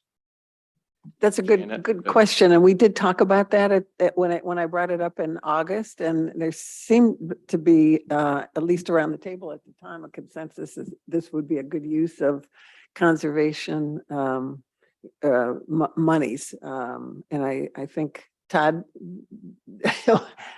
How would we determine that? Well, I think we talked about it because the Land Conservancy owns land owns land along the river also. So it directly protects properties that they own too, and that we own that's conserved and whatnot. So How many sensors are we talking about? We're talking about three sensors, yeah. What do we do different? Because I agree that the information it's gonna provide us with information we do not currently have. Yeah. Question is, from the service departments and the fire department and police department, what will we do different with this information that we wouldn't have otherwise done in the absence of the information? Chief, go ahead, Tom. Tell them about moving things. Tell them about how you won't have to be out in the rain with a big umbrella. Yeah. Yeah, currently, the last, quite a few years, when we get storms come through the area with potentially heavy rains, I get out in my truck with my flashlight because it's always dark. It never happens, obviously on a nice sunny day. So I go out and I monitor the river levels at Chagrin River Road and Wilson Mills. You might have noticed for years, there's been a gauge on the side on one of the header walls. So I didn't really understand, or I didn't know that this system had been in place and that I could simply get an email that told me what the water level was at those locations. So we have 3 locations right now, Mayfield Road, the one down at Wilson Mills and River Road. And then there's another one a little bit farther north at Dinkers Marsh, which we kind of call the Beaver Dam. It's the area of the road that we have to close a number of times because of flooding, because it overflows that. So there's a sensor right there. So once I became aware that this technology was available, I said, well, sign me up for the emails. And I did talk with the people from Hi-Fi and with Sandra about how we could utilize this. And one of the things that struck me as very interesting was the modeling that they're going to be able to do for flood potential. So it's one thing to know, okay, the river level is at an action stage, and we've got like 1 more inch before the road's going to have to be closed. But the other thing is you take that information and it takes, us on the ground, say when that hits at that spot, what does that mean to the surrounding area? And you saw a little bit of a image about that where they calculated how far out of the banks that water would go. That's going to give us the opportunity to tie that with addresses and say, oh, these are the areas that we need to evacuate, based on the information we're getting out of the sensors. So from that standpoint, it's a great tool that we didn't have before, which is why I supported the project and also would like to see other improvements, because I think that you could also get this information out to the residents. There are people that use the Chagrin River for canoeing or kayaking. Well, wouldn't it be nice if they went online and said, here's the water levels. I'm going to have to drag the canoe today. But, I go on the next day and say, wow, I got plenty of water and we can actually use this for recreation. So it has more benefits than just the safety aspect, which is usually my priority. At this point, we are still working with them because the notification is through email and I want it through text message because you may not believe it, I'm not awake 24 hours a day looking at my emails. So basically when it's raining, I'm looking at my emails. But I would much prefer to get a text message, okay, we've reached action level at Dinkers Marsh, which is, our normal, most often area that, we end up having to close the road. So I don't know, did I help with that or? The other thing that's really interesting and important, I think, about this is that it's a community cost share.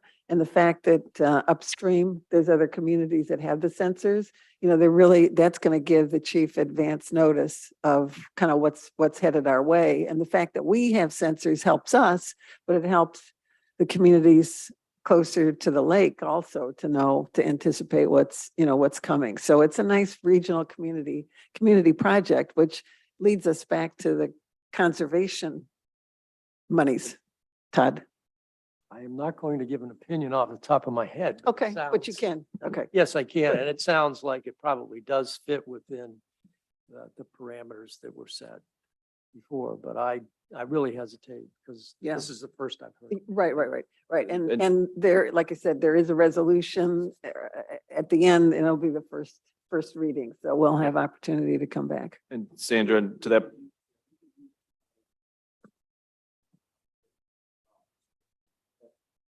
Really? Yeah. Okay, good. okay.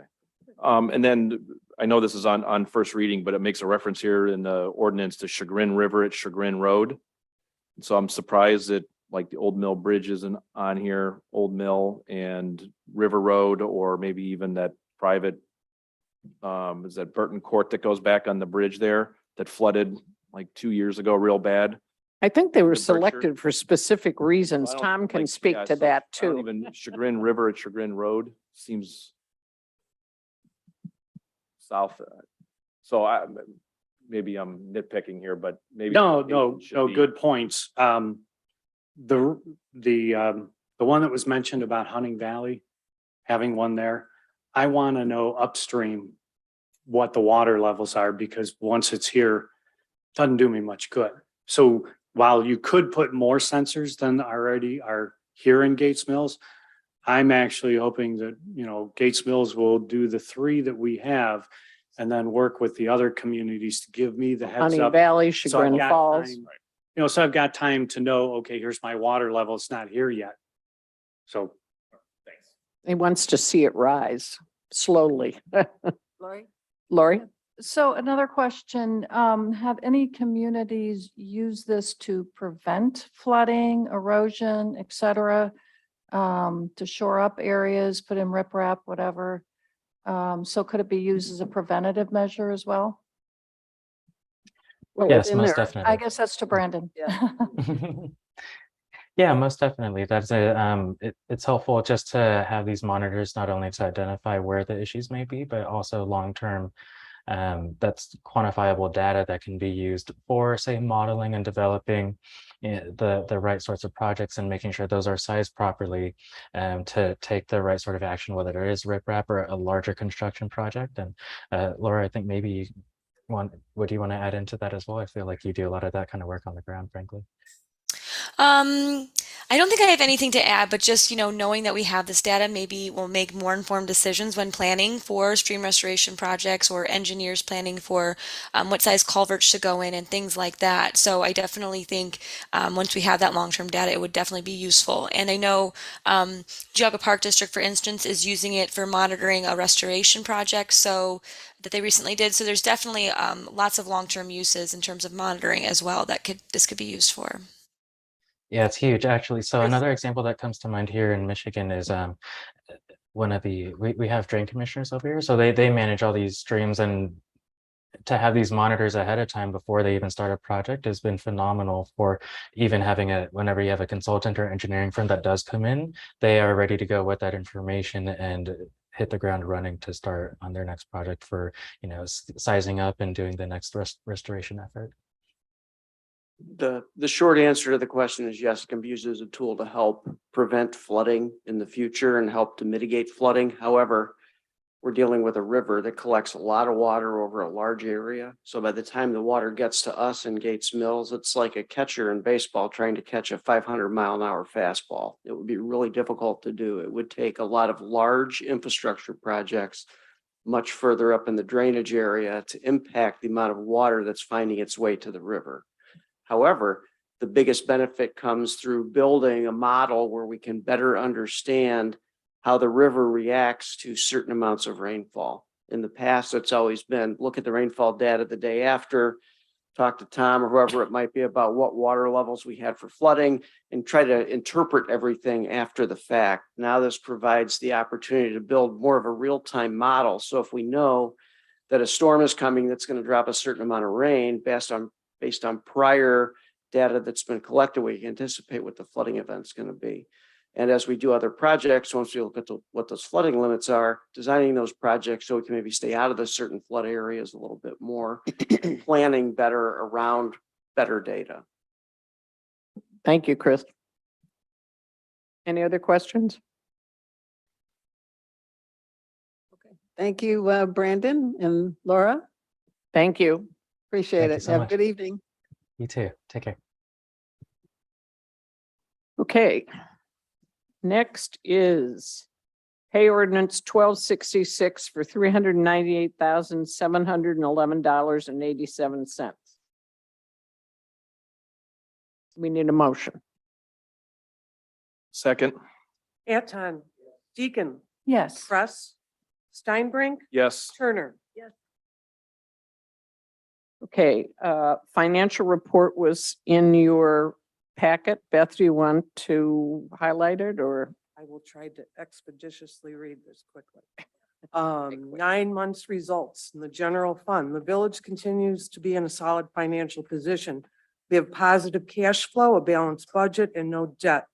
The village is able to continue its level of police, fire service, and administrative services as budgeted for 2022, despite the economic uncertainties in the markets and inflationary pressures. We are benefiting from the hybrid work environment as work from home villagers are paying taxes to Gates Mills as their work city rather than other municipalities. Municipal income tax revenue is also benefiting by a subtle shift in wage earners moving into the village and replacing villagers who paid less in tax. The mid-year financial outlook reflecting a more current view of 2022 from the budget set in December of 2021 is being affirmed by the third quarter results. In summary, the village is in good financial shape. Revenue for the 9 months was 5.6 million. The month of September included 144,000 of real estate tax revenue and 130,000 of municipal income tax revenue. For the year to date, real estate tax revenue was slightly ahead of budget and prior year figures. Income tax revenue is 400,000 favorable to the full year budget, driven by work from home and the shift in taxpayers. In September, we exceeded the 2.5 million outlook figure for municipal income revenue. Other sources revenue is running 80,000 less than prior year, driven by a non-recurring $50,000 Bureau of Workers' Comp refund in 2021 and less rental income at the Mills building due to tenant movement and payment timing. Expenditures for the 9 months were 4.1 million. The month of September was a typical month. Expenditures were 304,000. There were no unusual departmental expenditures during the month. For the year to date, we are running 500,000 above prior year due to personnel costs, 178,000, legal and professional fees, 30,000, EMS costs, 65,000, and service department equipment, 105,000. The general fund cash balance on September 30th was 8.8 million compared to the beginning of the year balance of 7.4 million. On September 9th, we transferred $1 million to the invested balance account at Ancora to earn higher returns. Other funds, the village is required to maintain other special purpose funds by statute or contract, such as the Capital Improvement Fund. There were no unusual receipts or expenditures during September. Cash in those funds amounted to 1.6 million. Other financial matters, the Comprehensive Plan Advisory Committee Steve presented an overview of village finances to the advisory committee at its September 27th meeting. Budget and Finance, we met on September 5th to review the updated long-range planning financial schedules based on assumptions developed in remarks from the last committee meeting, and 2, to hear a presentation by Ancora on the village investments. The long-range planning schedules will be updated and available for discussion at the next committee meeting in November. As to investments, we have asked Ancora for recommendations to update the village's investment policy statement, given the current economy and increasing rates. Investment grade quality remains the top priority.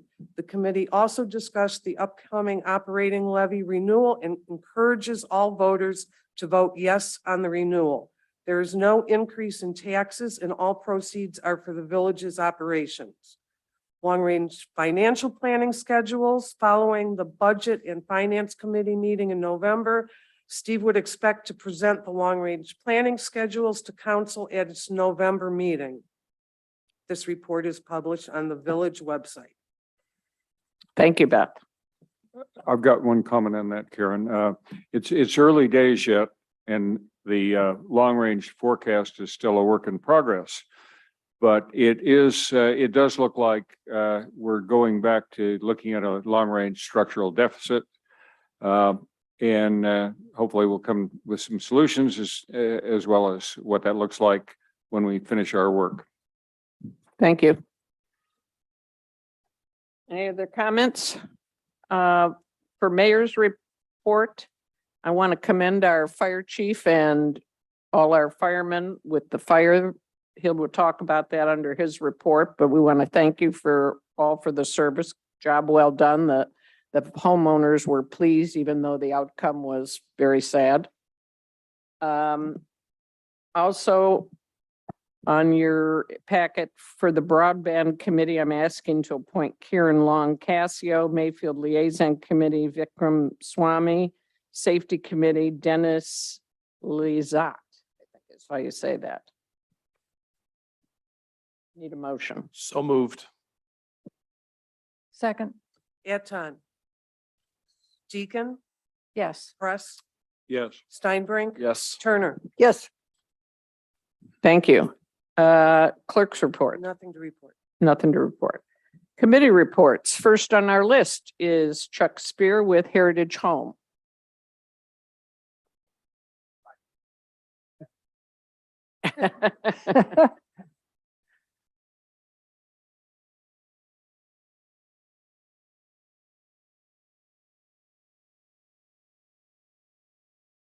Most of you know me by now. My name is Chuck Spear. I've lived in the community for nearly 2 years now. And I've been involved in many of the phases of the comprehensive plan. I've been responsible with Lindsay Steinbrink for the realtor surveys, and I've tabulated the results on virtually all of the comments made everywhere else. And one clear theme that we get is that our housing stock is aging. Another is that many of our residents would rather age in place than leave. I gave up on it some years back, but refreshing housing stock used to be my hobby. I've also been a student and a participant in the process of growing old. I've been part of the resistance, by the way. So I was delighted when Mayor Schneider asked me to become involved with the Heritage Home program of the Cleveland Restoration Society. Seemed to me that it might be the answer to both aging of housing stock and the desire for aging in place. The mayor's asked me to briefly tell you about this program, and well, briefly is hard for me. It won't take me long, so I promise. Heritage Home operates under the auspices of the Cleveland Restoration Society, one of the country's leading historic preservation organizations, and a partner in the National Trust for Historic Preservation. More than 40 communities in Cuyahoga County participate in the program, including ours. Its cost to Gates Mills is modest, less than $2,000 a year. The Heritage Home program provides technical assistance in the form of site visits by specialists to offer advice regarding home improvement, repair, maintenance projects, information regarding local contractors, review of contractors' bids, and color consults for the exterior. I told them that there are shades of white, but other than that, we didn't need much color consult. This program is not meant in any way to supplant local processes, as Heritage Home is careful, very mindful of the essential role of community boards. The second part of the program is money. Heritage Home program loans extended through Key Bank and Third Federal. Third Federal has income limits. They don't want to give wealthy people help in restoring their old homes. But Key Bank does not. The loan limit at Key Bank is 150,000. The interest rate is 2%. Now, I know you're probably thinking that that's outrageous because maybe you know that if you happen to live in the city of Cleveland, it's only 1.4%. But it's 2% here, and the term of the loan can be as long as 10 years. Insulation, energy efficiency upgrades, new roofs and gutters, chimney repairs, kitchen and bathroom remodels, painting, septic system overhauls, aging in place modifications, deck replacement, and more. But there are limitations. If your home is not historic, and to these people, that means 50 years old or older, so I'm 30 years past historic, there's no help for you. You live in some modern house, no help. And this program is designed for homes valued, I've got to change the page here, at $750,000 or less. If the home is valued between $500,000 and $750,000, Heritage Home will help with the outside. The inside's your business. But if your home is worth less than $500,000, you get the whole package. So what does this mean in this community? I've looked at the 2021 sales reported on Zillow, 80 sales. The median price in Gates Mills was $575,000. 33 sales took place at less than $500,000 and 22 more in the $500,000 to $750,000 price band. So 55 of the 80 sales qualify for this program. We promoted the program recently, we being my committee, of which I'm the only member. We have promoted the program recently with a letter to all new owners in the less than $500,000 bracket, advising about the program and about a meeting that Heritage Home held a month ago at the Mayfield Library. A notice about this meeting also appeared in the September Pink Sheet, and Heritage Home did a mailing to the entire community. Extrapolating the 2021 sales numbers, about 70% of our homes qualify. There's been very little use of the program to date, so there's still a lot more to do. I live in an 1841 home that has a very steep staircase to the second floor. As the years go by, I know I'm going to be increasingly concerned about the ability of my dog to negotiate the climb. She's 2 years old now, but it pays to plan ahead. So mostly the next step in the Heritage Home program is a test case. And I think it's going to be me. That's it. That's what I have for you. I have brochures. I have refrigerator magnets, and I have enough for my people in the back. Thank you very much. Any questions? Thank you. Thank you, Chuck. Very good. Other committee reports. Sandra, do you have one? I have a couple. The Gates Mills Land Conservancy wanted to remind everyone about their annual member meeting. It's on Wednesday, October 19th, here at the Community House at 6 p.m. Light hors d'oeuvres and drinks. There'll be a presentation by the president, Rob Galloway, and a special remarks by Eric Carlson, who is a village resident and an expert. He teaches environmental studies at University School. His topic is our local tree canopy, and we've all talked about that. We saw it in the comprehensive plan, the erosion of the tree canopy over the years, and his particular specialty or interest is in the beech trees. So I think again, it's going to be a fascinating presentation. I hope to see you all there. Whether if you are a member, you're going to have an opportunity to re-elect 3 directors and 1 new director for a 4-year term. Finally, there'll be an opportunity to purchase a tree. The Land Conservancy is working in collaboration with Holden Arboretum, and they are donating trees to us. And the proceeds, $50 per tree, go to the Gates Mills Land Conservancy. So it's a good benefit for our Land Conservancy. So hope to see you there. Quick question. Is the president going to be elected at that meeting? Boy, oh boy. Because we know Galloway is resigning. Yes, and the president is selected by the board of directors. So it's not members at large, it's directed, it's elected by the board.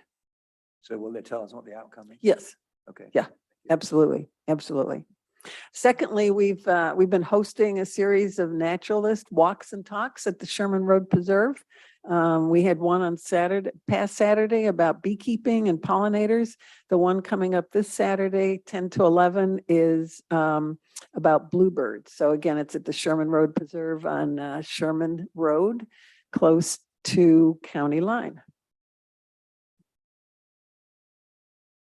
Okay. My next one is the comprehensive plan, which usually is our longest presentation, but I think tonight it's not going to be compared to some of the others. At the September council meeting, I indicated that the plan for the September 27th advisory committee meeting was to review and assess the summary of 200 comments from the flip charts that went around to the town hall meeting and the neighborhood meetings, the 311 comments written as table notes, along with the Post-it notes from the 8 exhibits displayed at each of the meetings. Chris Hopkins was going to present the summary, and the advisory committee would respond and give direction to prioritize the issues. There would also be a presentation about village finances, zoning, and the operation of public schools. Those presentations were requested by the advisory committee to help them have a context in which to be making some of their recommendations ultimately to the leadership of the village. So the summary that came from CT Consultants highlighted environmental issues, land preservation, land use, vacant land, housing values, and then there were challenges to each of those. And that was in the first part of the slides, which are all available on the website. There were 3 presentations, one about public schools overview by Tony Pottigil, Executive Director of the Alliance for High Quality Education.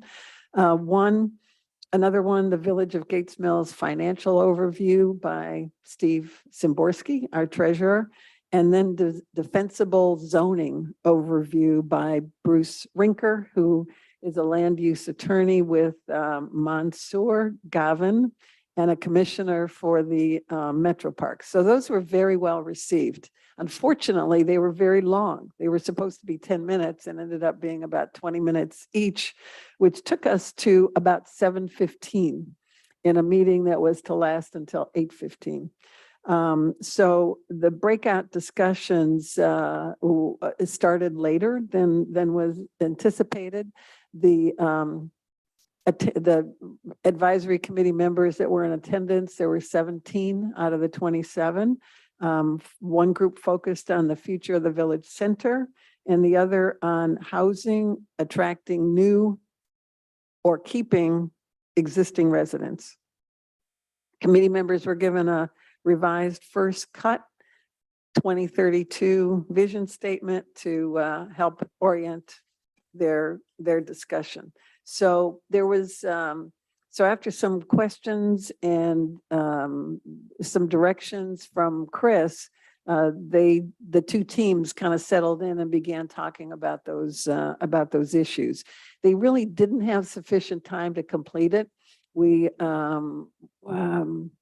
were reluctant to have the meeting go longer than 8:15 when we started at 6 o'clock. And so the consensus of the group was that they would, at the next meeting on October 18th, reconvene in those 2 groups to continue talking about those topics. And so that is the plan for October 18th. I can talk a little bit more about that agenda. We had one advisory committee member resign, Al Cowger, due to a conflict of interest due to addressing zoning issues with the village and with Gilmore affecting his property.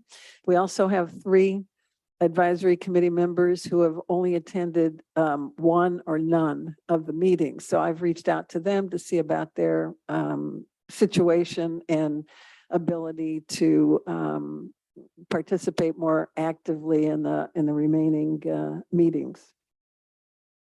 Okay. The plan for the more detailed plan for the October 18th meeting is to talk about where we are in the process, the role of CT consultants and the role of the committee, how we move forward, discussion among the breakout groups, and which will then conclude by a report out from each group and a discussion by the entire group. There are remaining topics. So the Village Center and housing were really the first two, but there's more rural character, natural environment, community engagement, connectivity, village services and amenities, and fiscal policies. So again, to reiterate, we're really in the process. We're probably not even halfway through the whole endeavor. But this is kind of an important time when the rubber hits the road in terms of the advisory committee grappling with all of the data they received from all of these different inputs. So I'm happy to take any questions or comments. I've got some questions, Sandra. I've been watching from the sidelines and I've attended all the meetings. I've got a report on all the neighborhood meetings, but a couple of issues I'd like to see more discussion on. There's one of the themes that came out of the survey and the discussion seems to be environmental. Mhm. Another one seems to be preservation of the rural character of the village. I'd like to see more discussion at the advisory committee on both of those. Okay. There is some, Mhm. but I think there's room for a lot more. There's one subject that came out in the survey that isn't being discussed at all, and that's Mayfield School. And going back to Chuck and his outside perspectives discussion that he at the very first meeting, I've seen no follow-up about at all. And last but not least, there's one issue that's getting way too much discussion, and that's cluster homes. In the survey, people were asked whether they wanted cluster homes to be discussed in the process at all. 2 to 1, they said no. And you can't go to a meeting or read a report that isn't loaded with all kinds of detail, red line markups of section 1160, et cetera, maps of development sites around the village.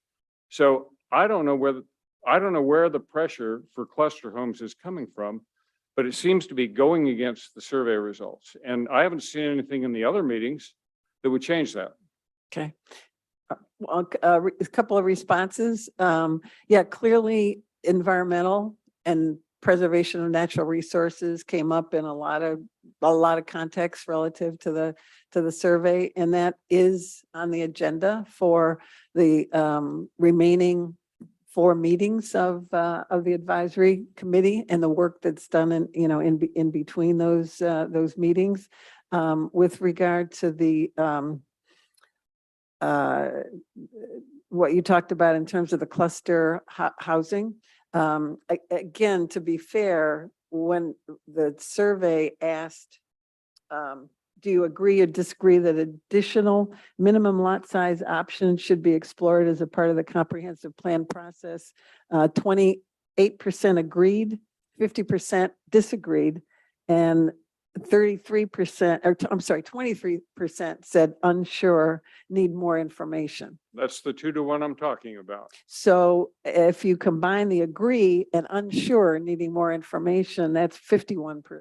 I don't think you can put the unsures. You might be able to split the unsures in the same proportion, but I don't think you can decide to put them all on one column or the other. Okay. Given that, I guess my argument would be, or my response would be, the advisory committee is taking a lot of information from a variety of sources, not just the community survey. It would be easy if you just looked at the community survey and, major recommendations and I've gave been your advice watching all from that. along. I haven't missed a single meeting. I've got a report on every neighborhood meeting, and I'm just not seeing where pressure for this is coming from. I'm, I mean, I personally think maybe there's a way it could be worked, but we represent the residents and I'm not seeing anything come from them except 2-1 against. okay, the, you know, clearly when this whole comprehensive plan process started, I mean, one of the issues in the village was about housing and attracting new residents and helping existing residents, remain in place. So if it's not addressed, I mean, this is the place to address it and resolve it, make recommendations Well, to that's the another council. interesting contradiction. We say we want wage earning people, but at the same time, the cluster homes is often couched in terms of downsizing, so senior citizens who aren't wage earners any longer can Yeah. stay in the village. There's been no discussion of the price point. I talk to voters as much as I can. And the vast majority of them are imagining cluster homes where the price point's 300,000. They're going to sell their $500,000 house, move into a $300,000 and put the 200,000 towards retirement. But the reality is, in a place like Gates Mills, the price point on any cluster home development to be economic is going to be closer to $1 million. Mhm. So there's a huge disconnect between what people think the price point's going to be and what it in reality will be. And Moreland Hills is a good example to that, actually. Correct. Yeah. Recall, I mean, the whole triggering event for this master plan was the 781 fiasco. And Not the whole trigger, but it was part of it, I absolutely. think that was the trigger, that was the catalyst for the whole thing. It would- That was the 741 River Road. 781. And that project, 16 homes on 15 acres, the price point was $700,000. Mhm. So that just, And that was that's the pretty point. much one home per acre. Yeah. Or so. Yeah, So if you start putting one home on 5 acres or one home on 2.5, price point's going to go up, not down.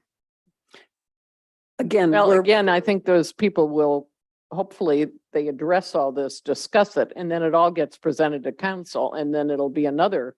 we're, I we're agree at still- the end of the day, it ends up at council. I just look at how the advisory committee is spending its time. There's a disproportionate amount of time being spent on something that the voters say they do not want. do not want. So it's either coming from CT or it's coming from the project managers or the administration. I know where it's coming from. It's not coming from the residents. And I don't mind if you do it, but I'd like to know where the pressure's coming from. And it's not coming from the advisory committee.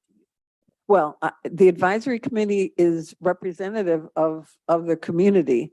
We've hired a consultant to aggregate all the data that's come in from the outside perspectives, from the town hall meetings, from the neighborhood meetings, from, the survey. And as I said at the last meeting, we expect CT consultants to make, to assist the advisory committee in moving forward and discussing the issues, the topics that come out of all this information. That's their job.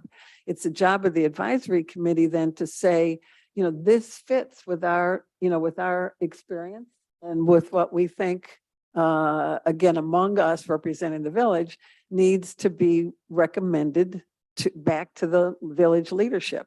And we're just at that point. At this last meeting, I would agree with you, at this last meeting was the first time that really the advisory committee got to grapple with issues, 2 topics, in small group discussion. It's Let me- just Let me begun. take exception to that. The advisory committee showed up in September for their meeting. And they had never seen before, it was tabled at the meeting, a red line markup of section 1160. How in the world are they supposed to respond in 2 hours' time, something very complex they haven't even seen before? And I don't think the suggestion of putting cluster homes in Collister Field or the Hunt Club are particularly relevant or feasible or reasonable to waste time talking about. You're talking about the September 27th Yeah. meeting? Yeah, that document was the kind of the jumping off point for the discussion. I agree. It should have gone to the folks at least the day before, so If they the would have re- had if the time residents saw the map time to of read it. development sites that was presented, they'd go ape. Many, Well, you're an example. You said you probably are not for any kind of change to zoning, but you'd be interested in exploring it. Correct. So I think that's I'm what we're I hoping the don't advisory know if- committee is doing. I think their points are well taken, and so maybe you go back and have a discussion with CT and say the emphasis maybe shouldn't be as much as what it is or something. I don't know. I agree with everything Michael said. I think one of the questions I had for you, Sandra, was, Yeah. and it's related to this, is CTA consultants are doing a lot of work. And the red line document, for instance, was produced by them, I understand. Mhm. So last time we talked about an estimated cost for the process, for the whole project, it was like $72,000. That number's gone up by now, if we're being honest about what's yet to come. So I'd like you to tell us what the estimated cost for this project is as far as the consultant is concerned, and any attorney they might have used to produce that red line document. So I think the costs are running far ahead of what we ever expected and far ahead of what villagers thought was going to happen. We did have one experience of having some additional costs because of some additional meetings that we had. And we did say to CT consultants, give us an advance notice of any kind of additional expenses. And they've not come to us. If you remember in the plan, there was to be second neighborhood meetings. And we're at this point not anticipating doing that. When do you think the thing will kind of finish up and get a report and come to council? I thought it was end of the year, but it sounds like it's beyond that.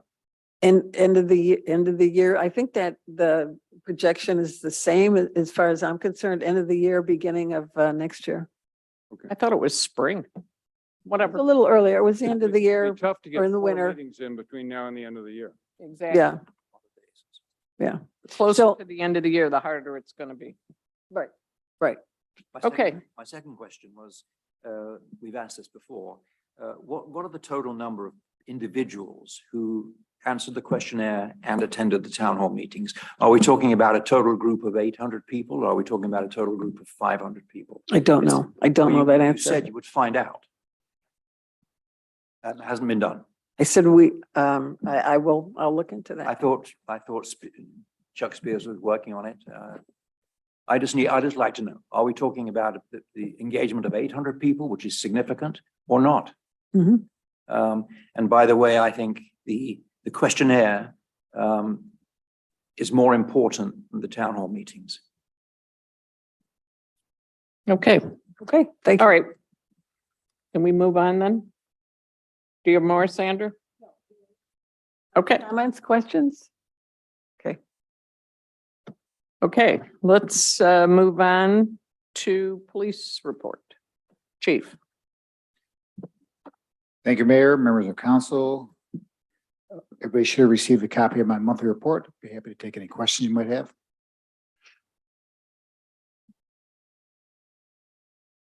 Where are we on traffic cameras?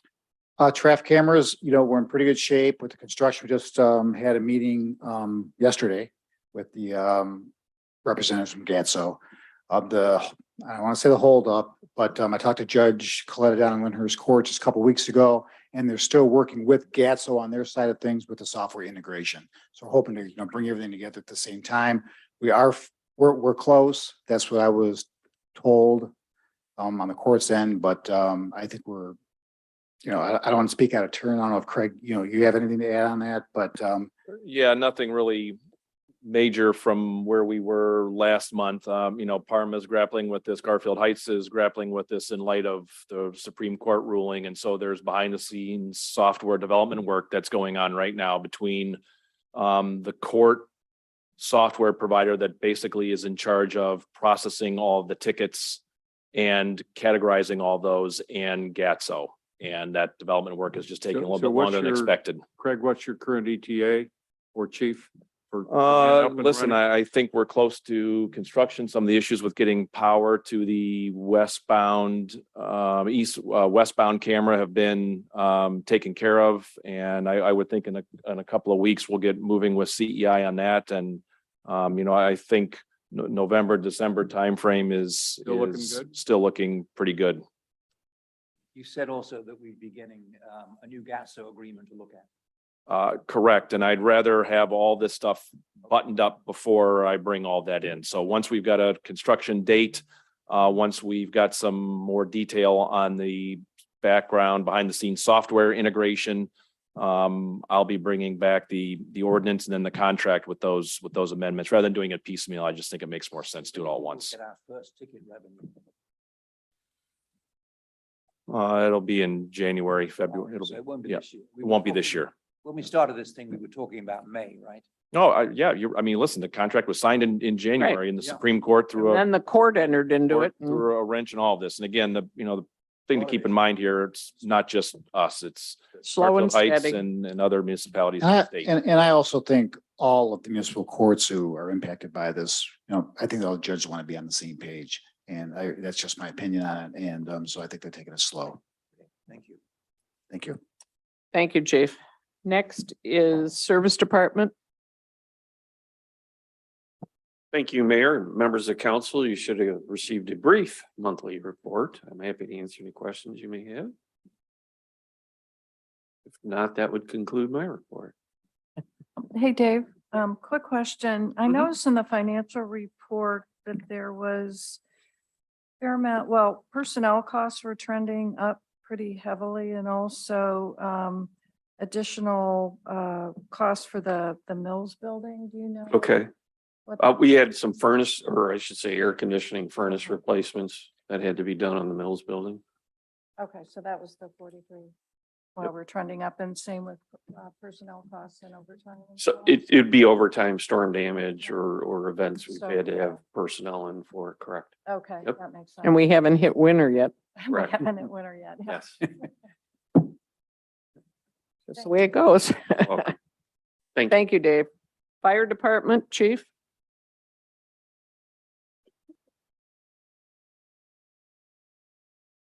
Thank you, Mayor and members of council. You should have received a copy of the fire department report for September. I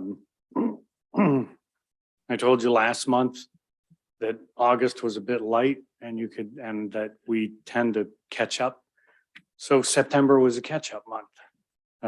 We had a number of incidents, a small fire in a bathroom fan, which actually did a decent amount of damage. I know you want me to elaborate a little bit on the fire this weekend. So let's deal with any questions on the monthly. See, there were 3 accidents, one on Mayfield, one on Brigham, one on Chagrin River Road. Were any of them in your mind, or the chief police mind, speed related? Or exceeding the speed limit related? I don't track that on mine, my reports, the police department files, their reports. And I'm just trying to think back who did what. The one on Chagrin River Road with the entrapment, where That they was left one the that went road, over 3 times. they left the road and hit the same fire hydrant that they keep hitting. Just So, missed my fence, which they usually hit. yeah, but they didn't miss the fire hydrant, even though it's still primered from Rolled the over last 3 time. times. There must be speed involved.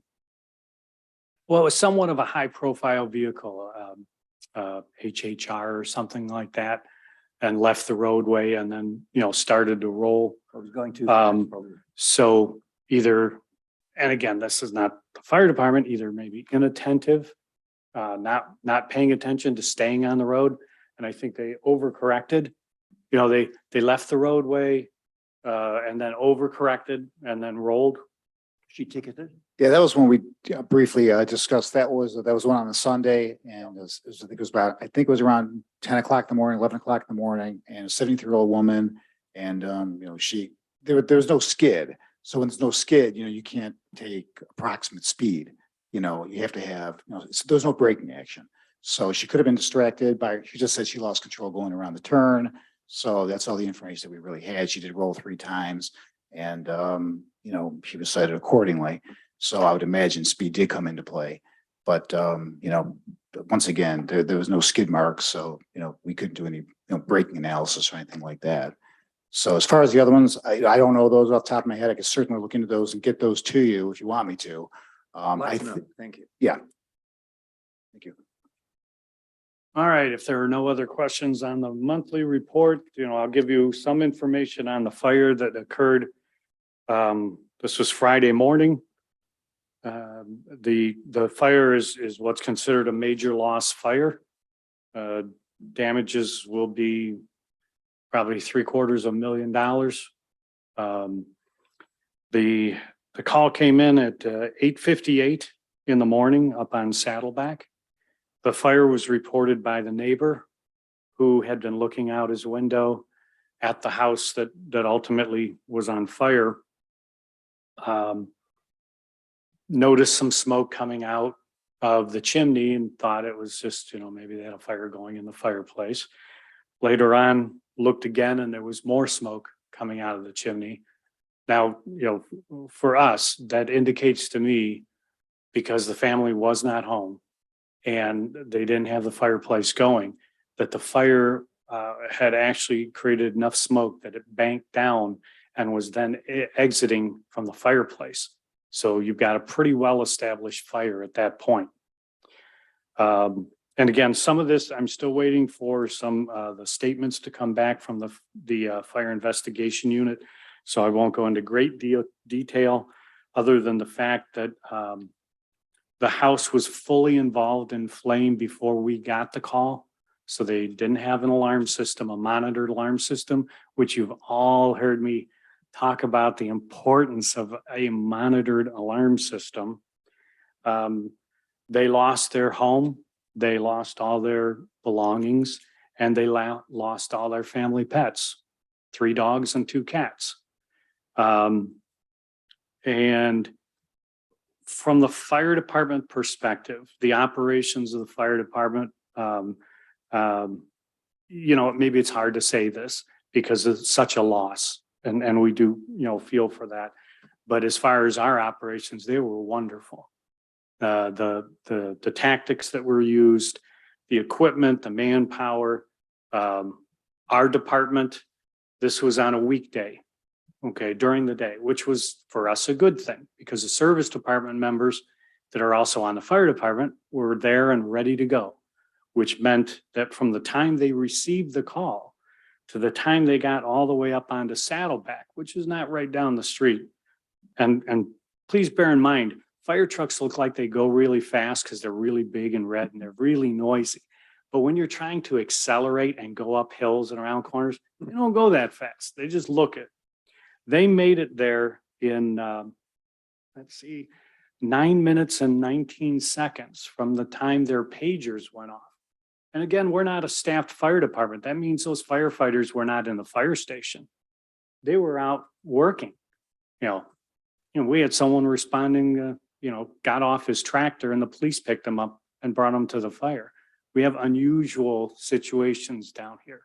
To get that first engine and the command car on scene in 9 minutes and 19 seconds, that's phenomenal. It really is. We got mutual aid from Mayfield Village, Mayfield Heights, Willoughby Hills, Chester Township, and Pepper Pike, which is our standard MABUS box for a structure fire. And then we also utilized the regional fire investigation unit. Again, the fire was through the roof upon arrival. It was much like what you would see in the movies. All the windows, fires coming out, all the windows, all the doors had burned through the roof before we even got there. So it was what we call a defensive fire.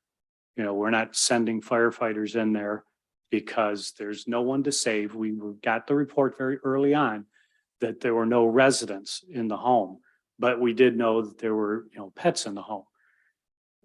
But the fire conditions upon arrival, there was a 0 chance of any survivability of the pets. So a defensive strategy was utilized.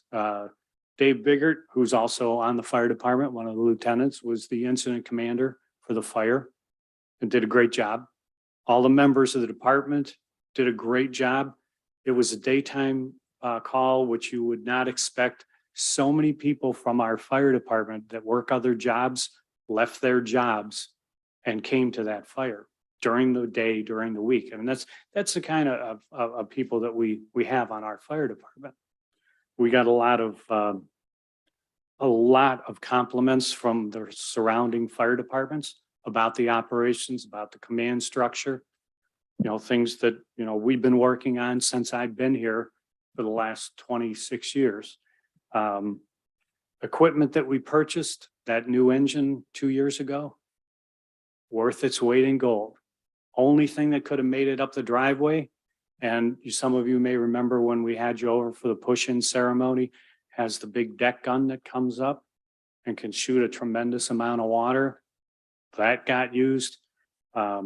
So from the fire department standpoint, and I will at the next meeting, you know, we'll have images so you could see what I'm talking about the on-scene arrival, what took place very quickly. The bad thing, you know, other than the loss of the home and the belongings and the pets, we also experienced a rekindle of that fire on Saturday morning at 5:15 in the morning. I had talked with the residents on Friday after we completed putting out the fire. I walk around with the residents and we had done a few things for them. We removed the dogs from the structure, didn't find the cats, found those on Saturday. And I mentioned to them that because of the nature of this fire, there was a distinct possibility of a rekindle. Because when the roof collapses and the floors collapse, the structure's unsound. Can't send firefighters in there and get them killed, you know, so we can only put water where we can get water to go. And when you have the collapse, it traps areas. So I walk around with the family afterwards and no smoke, nothing showing. But that's not to say there isn't an ember in there, you know, and it's going to dry out eventually and it's going to start another fire. So I said, you know, I told them on Friday, you know, might see you tomorrow, you know, you might see you later tonight. The police department will come by and check on the house, you know, every once in a while. And I said, if it catches on fire again, you know, we'll come back. It did catch on fire again. The first fire was a total loss fire. So everything was destroyed. The challenge for me is I don't usually have to write a second report. And they want to know on that second report, you know, we had the fire on Friday. Now we have another fire, same address on Saturday. Well, they're going to want to know the value and the loss. Well, if I write everything off, which it needs to be from Friday, then I've got to argue with the computer system to say the value on Saturday was 0 and the loss was 0. So again, there's, you know, I'll if you have any questions, certainly you could call me or email me. And then at next month's meeting, which that would be included in, I'll make sure that, you know, because I think it's real important to actually get that visual of what this looks like. You know, it's there were many people down here that morning on Friday that said, I've never seen anything like that before. You know, it's unusual to have a resident, you know, call in and say the house next door is fully involved in fire. Fire department, we kind of take that with a grain of salt. Oh, he was right. He was right. I was coming in from Chagrin River Road in the Metro Parks, and I saw the header from the Chagrin Metro Parks for that house fire. So it was a, you know, a large loss, and unfortunately the you know, the family pets were lost in that too. So Okay, next month. thank you. Thank you, Jim. Next is ordinance number 2022-27. This is a second reading. Craig? Yeah, second reading, an ordinance amending zoning code, section 115703, accessory uses in U1 single family house district to permit the keeping of chickens and certain other domesticated fowls and accessory use in residential zoning districts. This This is on second reading and I'm working on getting a meeting scheduled with a couple of residents who had expressed some interest in maybe making some modifications to this. Todd, I believe we also have to have a public hearing on this too at some point. So at some point. So it's on second reading. It's likely to be changed or have some revisions as a result of the meeting that we're trying to get scheduled here that will be brought in at the November meeting. Okay, thank you. Next is ordinance Can I 20. ask Chuck a question? Sure. When is a public hearing necessary?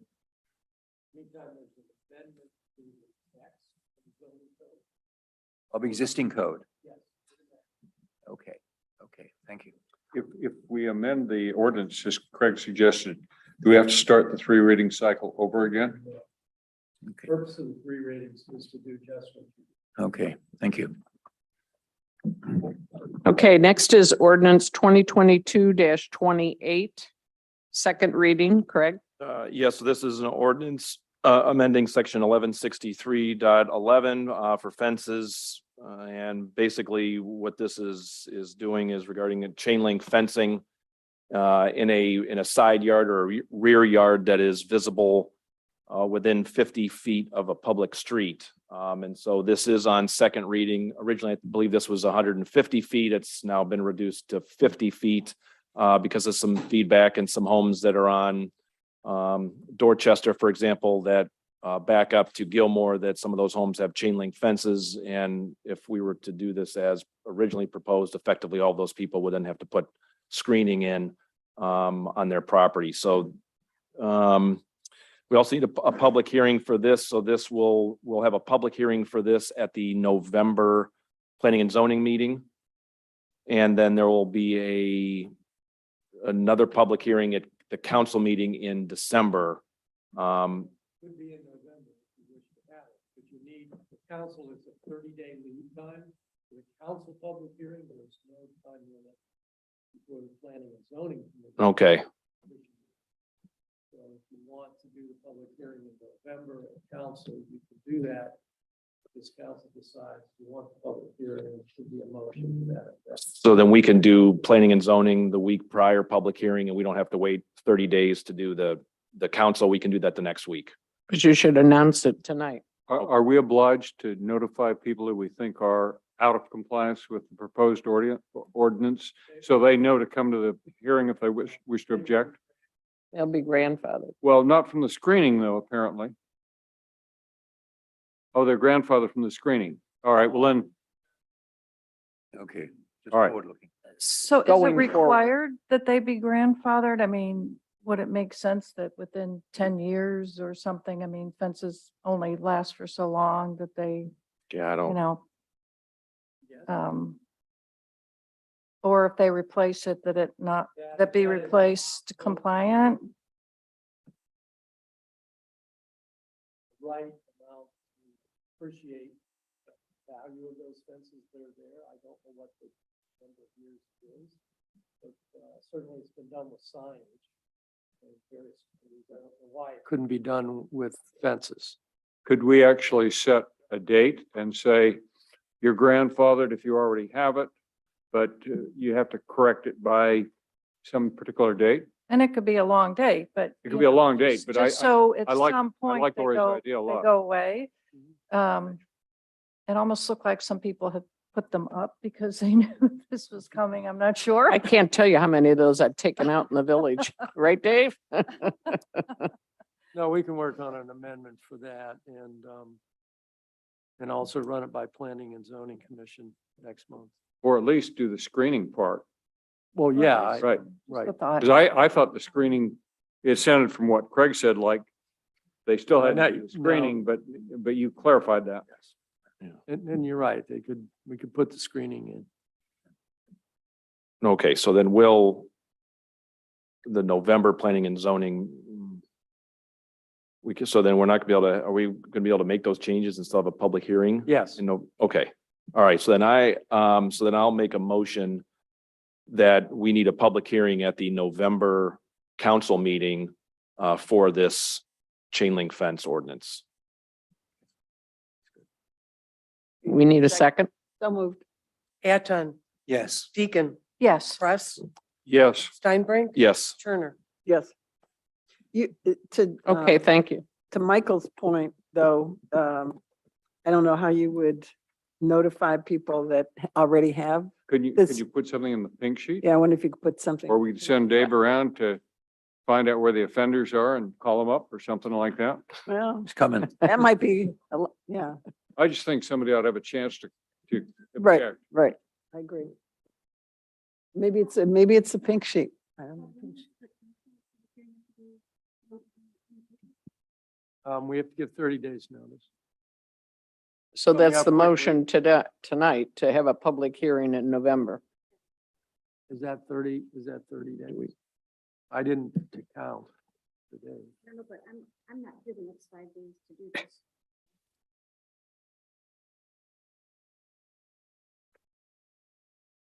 No, November's the 8th, so we're already. We're already being, okay, so it'll have to stay the way we December. originally. Then it'll have way to we go to originally December. thought. Okay, so then I'll, But that's fine. We're not, yeah, Yeah. so it's a December I'll hearing. remove my motion. Well, you can amend it because it'll be too late in Okay, November. All right, okay, then fine. So I'll amend my motion then to make it in December. The public hearing will be at the December council meeting.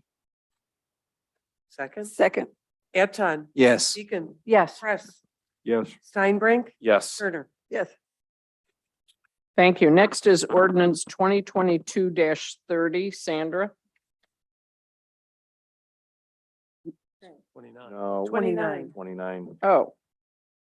Dash 2022-30. No, we didn't. do Oh, sorry, I 29 yet. skipped one. Sorry. Yeah. 20 Yeah, resolution 2022-29. Craig? A resolution authorizing the mayor and the clerk to enter into an agreement with the city of Mayfield Heights for the furnishing of emergency medical service protection for the village of Gates Mills for the years 2022 through 2026. And authorizing rate of payment for rescue squad and ambulance services from the city of Mayfield Heights and declaring an emergency. So it's my understanding that we just got this back from Mayfield Heights. And Chief, if you can maybe provide some. Getting a lot of exercise here tonight. Yeah, this is backup EMS service. You know, our primary service is provided by Mayfield Village. This is in the instance where they are not available. So that would be who we would call if Mayfield Village Squad was unavailable for our residents. So it's a backup contract. It came to us, I imagine they kind of forgot about it. And it came to us very late. I believe it was May. And when I read the contract, there were errors in it, typographical errors. They had taken a contract from many, many years ago and just kind of boilerplated it. So it had to go back to Mayfield Heights. And it took them a while to redo it. So it is correct now. The amounts are, what we expected to see. But it is, we're obviously into 22 already. But, the agreement is, we deem them as a backup. I've got a question. I'm okay with the ordinance, but I do have a question about the period between January of 22 and now. I'm not sure I'm 100% comfortable paying more than we're contractually obliged to pay. Can we start paying the higher rate from the point council approves this, or do we have to go back and pay the higher rate all the way back to January? Well, we didn't have a contract in place for 22. So, I mean, if you're looking at it strictly as, well, this is what we paid in 21, that only took us to the end of 21. Understood. Okay. I'm not sure, and I don't know if Janet is, this doesn't happen very often. It's not like we have a whole bunch of these lined up for us to pay. Maybe, once a year we get a bill. We might have incurred 3 of these this year. So it's the increase is fairly small and it's only for 3 calls. So, Not a big deal. Right. It was more important for us to get this in place because we really need that backup service and And have it correct. we do utilize them when there are multiple victims. Let's say a car accident and Mayfield Village will come with a squad, but we need another squad right away. So they're utilized when the village isn't available and when we need additional manpower and ambulances. Question, Chief, it says that, that they're not required to respond if, they're either servicing their own residents or any other political subdivision. So any concern that they might have multiple of these and they might not be available? Has there ever been an issue there? They are an extremely busy fire department. And just like with the fire the other day, we have these mutual aid agreements, and all mutual aid agreements are based upon the fact that it doesn't strip all of your resources. And if you're tied up, you don't have to come. So what would happen in that case is we would then say, okay, we need Chester Fire Department, send us a squad. So we have a number of Okay. backups. They're just our primary backup. Okay. Could I ask a question? Our basic agreement with Mayfield Village, which is our primary EMS outsourced service, do we have standards of service Yes, we do. in the contract? Okay, Mhm. because there are none here. I mean, this is saying there are no standards of service in this backup agreement. They'll come if they get around to it. Oh, I guess I was unclear as to what you meant by standards. Well, an expectation of how long it will take to get to the The, site. the standards that, I would refer to are the ones for EMS, with the hospitals and the number of people, number of paramedics, number of services that they will provide. So the service level is already preset. What they're saying in that agreement is they may not be able to come. They run 2 ambulances because they have so many ambulance calls, so they'll run 2 at the same time. But a lot of times, both of them are out. So they can't commit to say, we're going to come down there when they don't have enough people to handle their primary responsibility. And that's where we get into mutual aid from, Pepper Pike or, even Lyndhurst if that were necessary, or Willoughby Hills, one of the surrounding communities. Thank you. Thank you, Chief. Any other questions?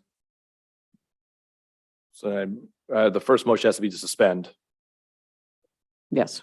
So the first motion is suspend the rules so we can get this approved. Move to suspend? Second, Eton, yes. Deacon, Yes. Press, Steinbrink. Yes. Turner. Yes, Now I'll make a motion to approve resolution 2022-29. Second? Eton, Yes. Deacon, Yes. Press, Steinbrink, Yes. Turner. yes. Thank you. Next is ordinance 2022-30. Sandra?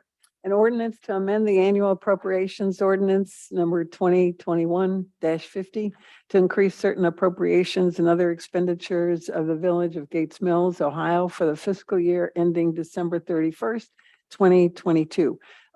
This matter was discussed at the October 5th Budget and Finance Committee meeting, and the members recommended or approved this coming forward to the council. Second. Do we need to suspend? We have to suspend. So that was Turner and Steinbrink to suspend. Okay, Eton, Yes. Deacon, Yes. Press, Steinbrink, Yes. Turner. yes, Now the motion. okay. Now the motion. Move to approve 22-30. Eton, Could we have a couple of questions? This is the second time in 3 months we've been asked to approve additional appropriations for this year.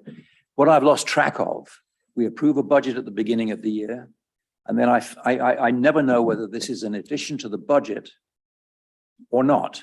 If it is an addition to the budget, it should receive the same rigor of review as the original budget did. Now, at Finance and Budget last week, we were given these numbers verbally. There was no documentation at all. There was no proper discussion in my view, but because it was necessary, we agreed to do it. I don't like this. I think we need to be a lot clearer about how the budget links with appropriations. Whether it's cash, as this case, and we're going to have another one in a moment about transferring from the general to the specific funds.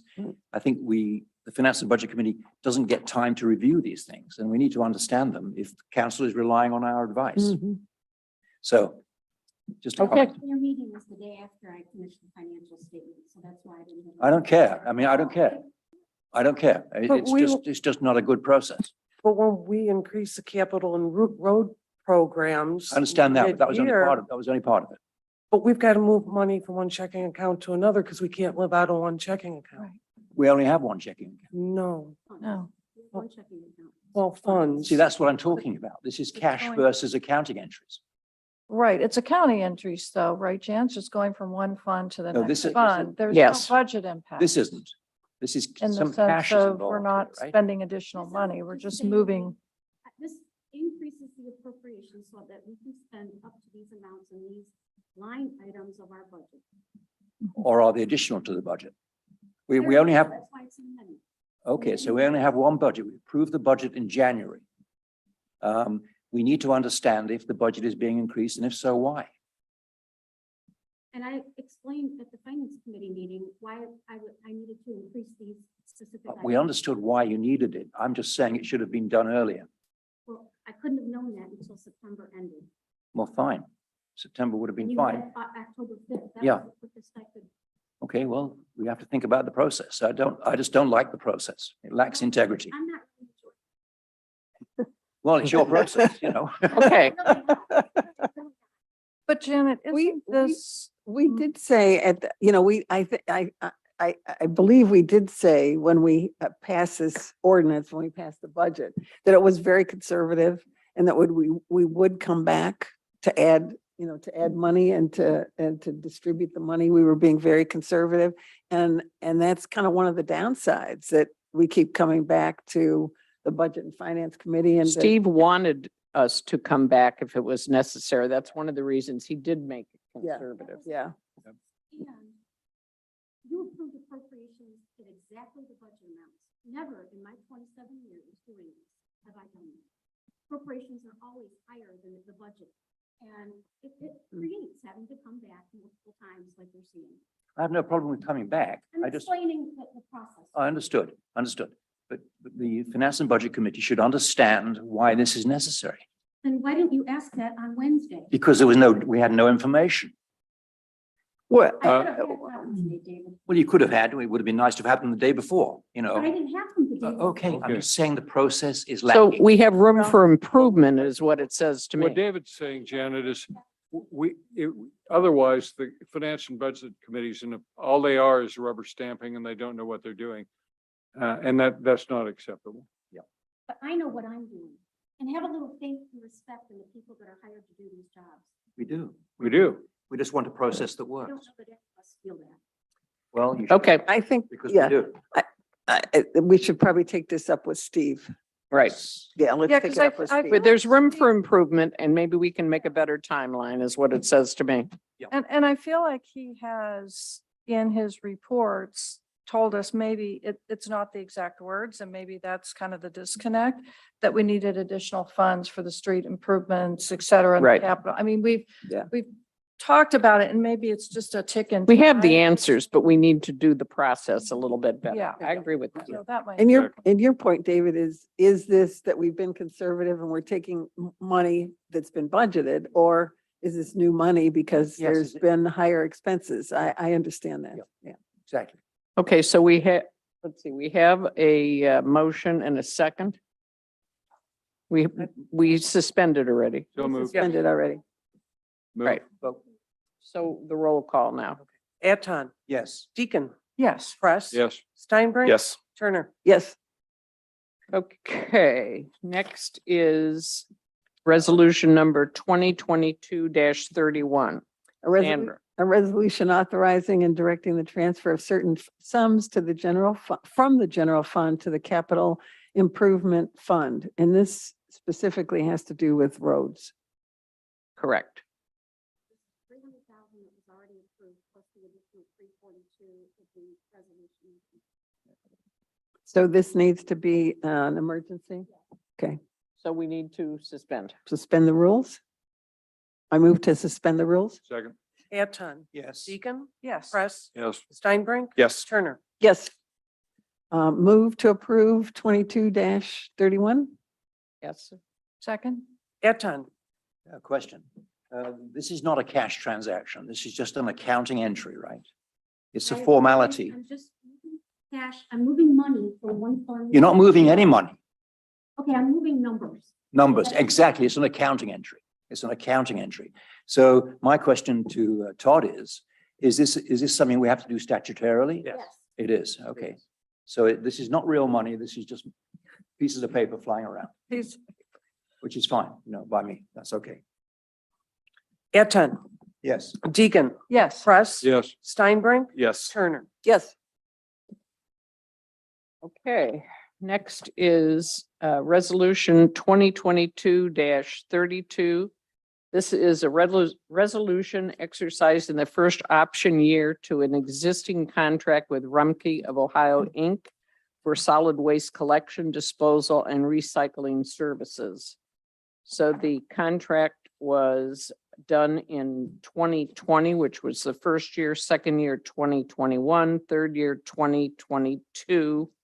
So this would be the fourth year for 2023, and the chart is in your thing.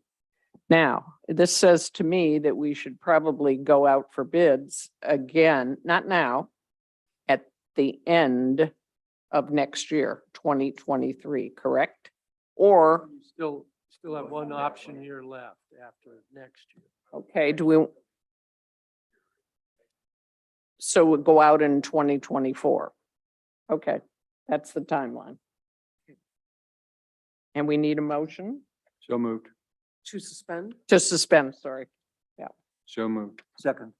Anton, Yes. Deacon, Yes. Press. Yes. Steinbrink. Yes. Turner. Yes. And a motion? So moved. Second. Anton, Quick observation. Given that the village has got $10.5 million in the bank and is on very solid financial footing, I've had inquiries from a lot of people asking why doesn't the village pick up the tab now for rubbish collection? Because it was put in place, I imagine, when we were under financial duress, and we are no longer. It was a quasi tax increase at the time. Actually, we did pay for it for quite a number of years. And then we took it away. I don't exactly remember when, quite a while ago now. I think actually when Sally was mayor. Yeah. So it's been a long time since People have we've longer- had it. People have longer. I agree, but it really caused a lot of conflict when it was taken away at that time. I don't know whether we want to go back to that.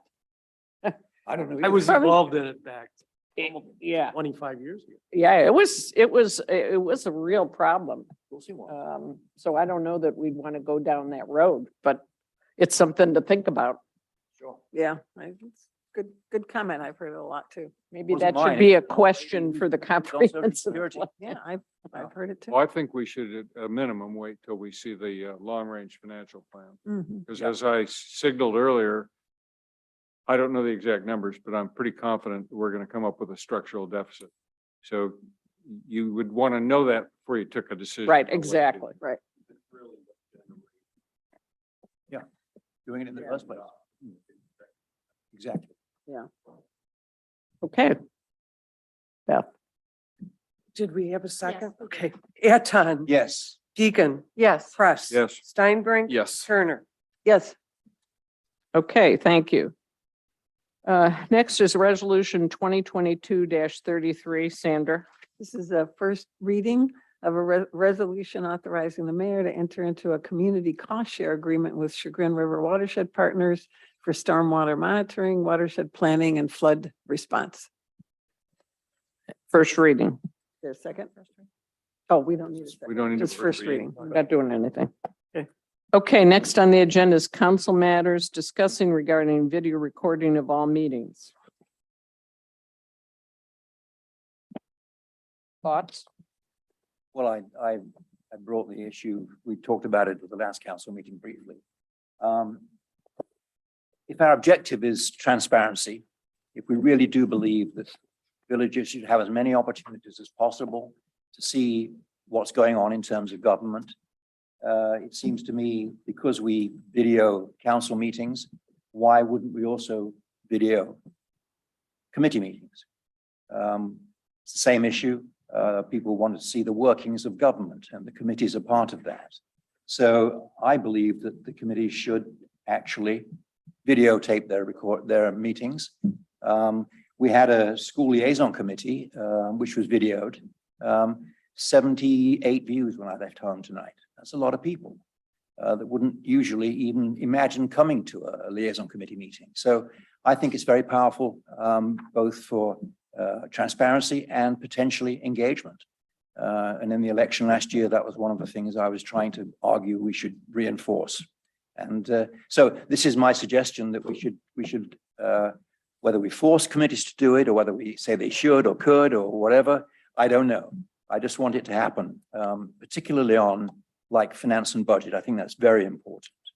I think planning and zoning video will be difficult because I've attended planning and zoning meetings, and part of the discussion usually involves a map. And if you're in the audience, you have no idea what the map is. And the same with Architectural Review Board. Put it up on the screen. There are pictures. You should put it on the screen, absolutely. And that could be video. Same with Architectural Review Board. That's drawings. And again, you sit in the audience, you don't know what the heck's going on. And I think we should be erring on the side of transparency. Whenever possible, we should err on the side of transparency. So I'm suggesting that we should have a mechanism for allowing or encouraging or forcing committees to videotape their meetings. David, wouldn't it be better to have at least a written record? It's much easier to access. So if you're just looking for one thing, you don't have to watch the whole video. It doesn't require as much technology. And you can attach those, those drawings and so on, and then they're in front of you, which I think would be a lot better than seeing a video, frankly. Probably. So if the committees were to just, take minutes and post those within a certain period of time, Well, they're it supposed seems to. like that might, They're supposed to do that already. And they are required. yes,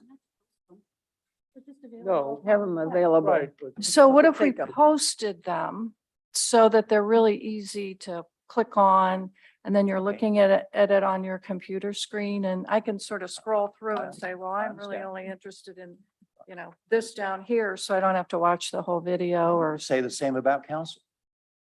Say that, We could say the same thing about council, no videoing of council, we'll just send out the minutes. I don't think that's adequate. Minutes are never comprehensive. Oh, I think they are. I think they can be. And I think if you have a question, it's easier to, sometimes you have I find it hard to hear sometimes. This way, if you have written minutes, you can ask a question. So if I have a question on the planning and zoning meeting, I call Craig or someone else on the committee. It just, it seems a lot more user friendly, especially for residents who may not use their computer a lot.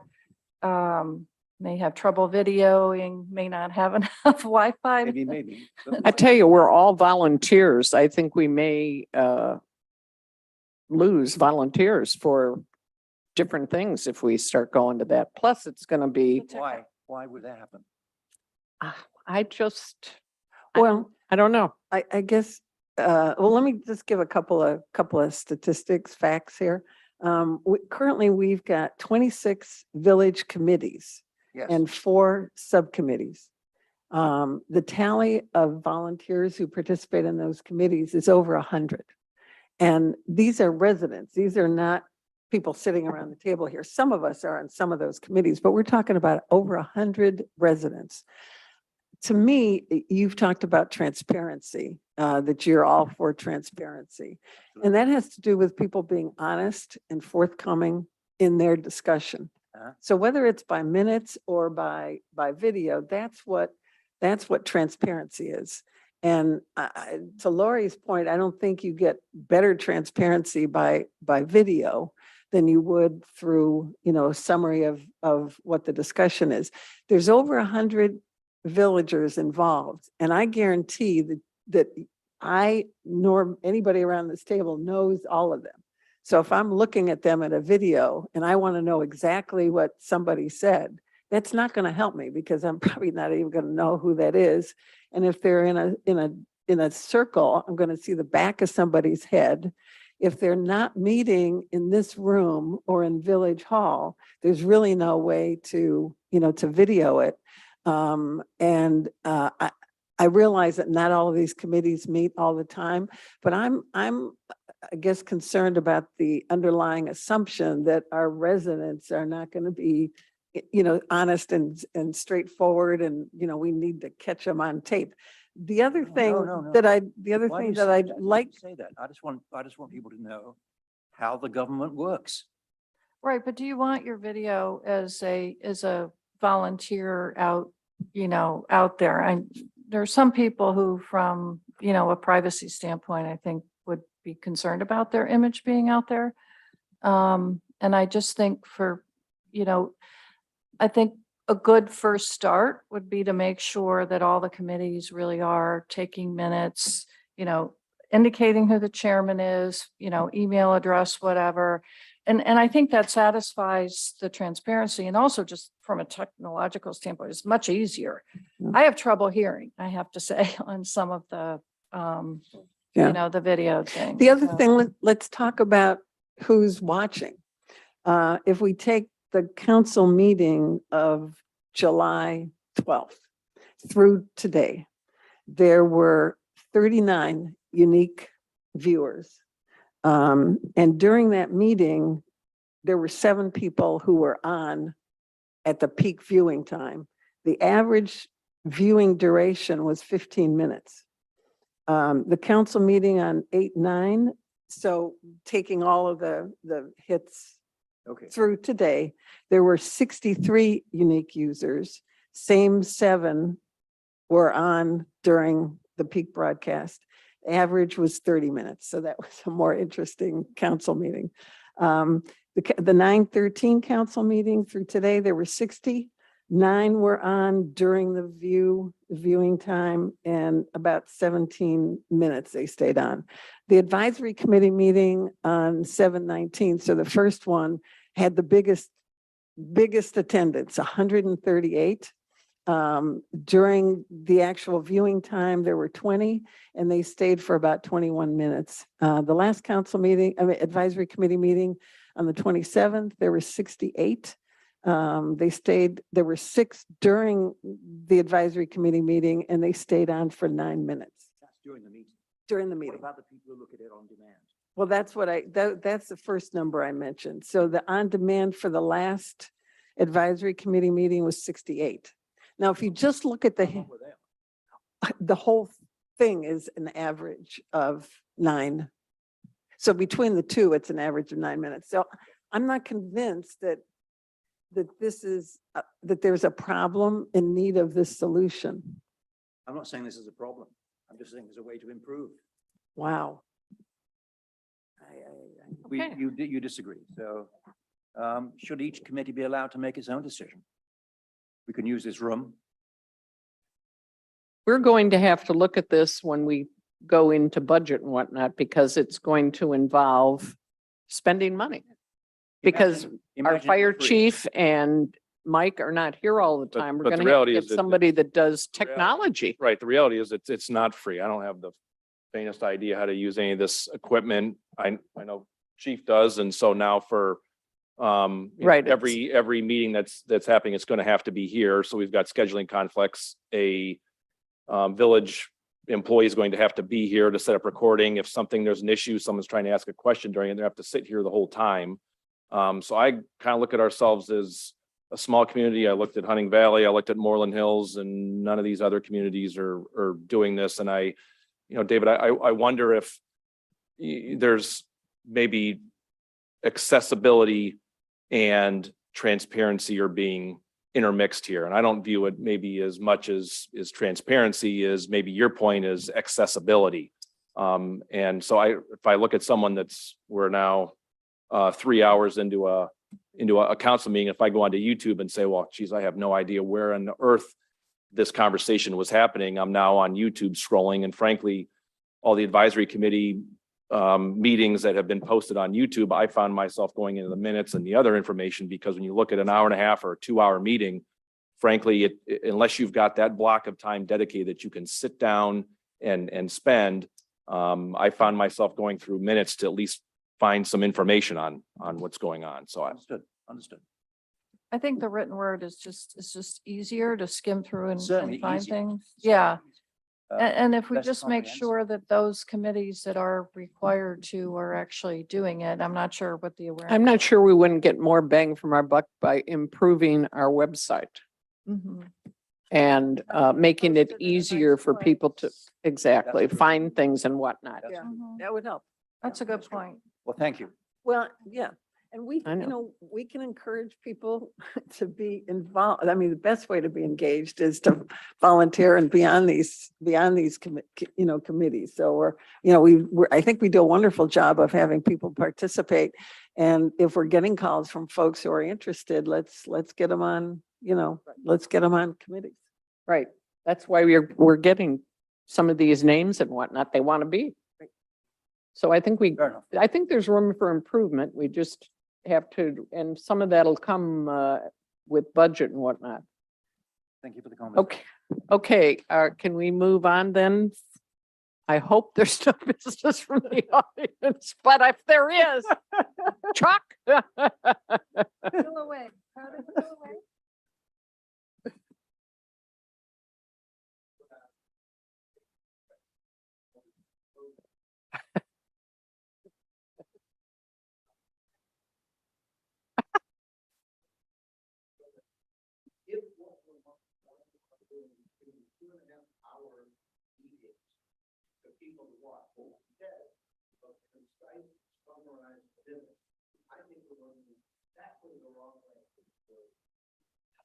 Thank you, Chuck. We have a motion to adjourn? So moved. second, Anton. Yes. Deacon. Yes. Press. Yes. Steinbrink. yes. Turner. Yes. I'm sorry. Ahead of what I said, I predicted 9 o'clock. What time- Don't you dare.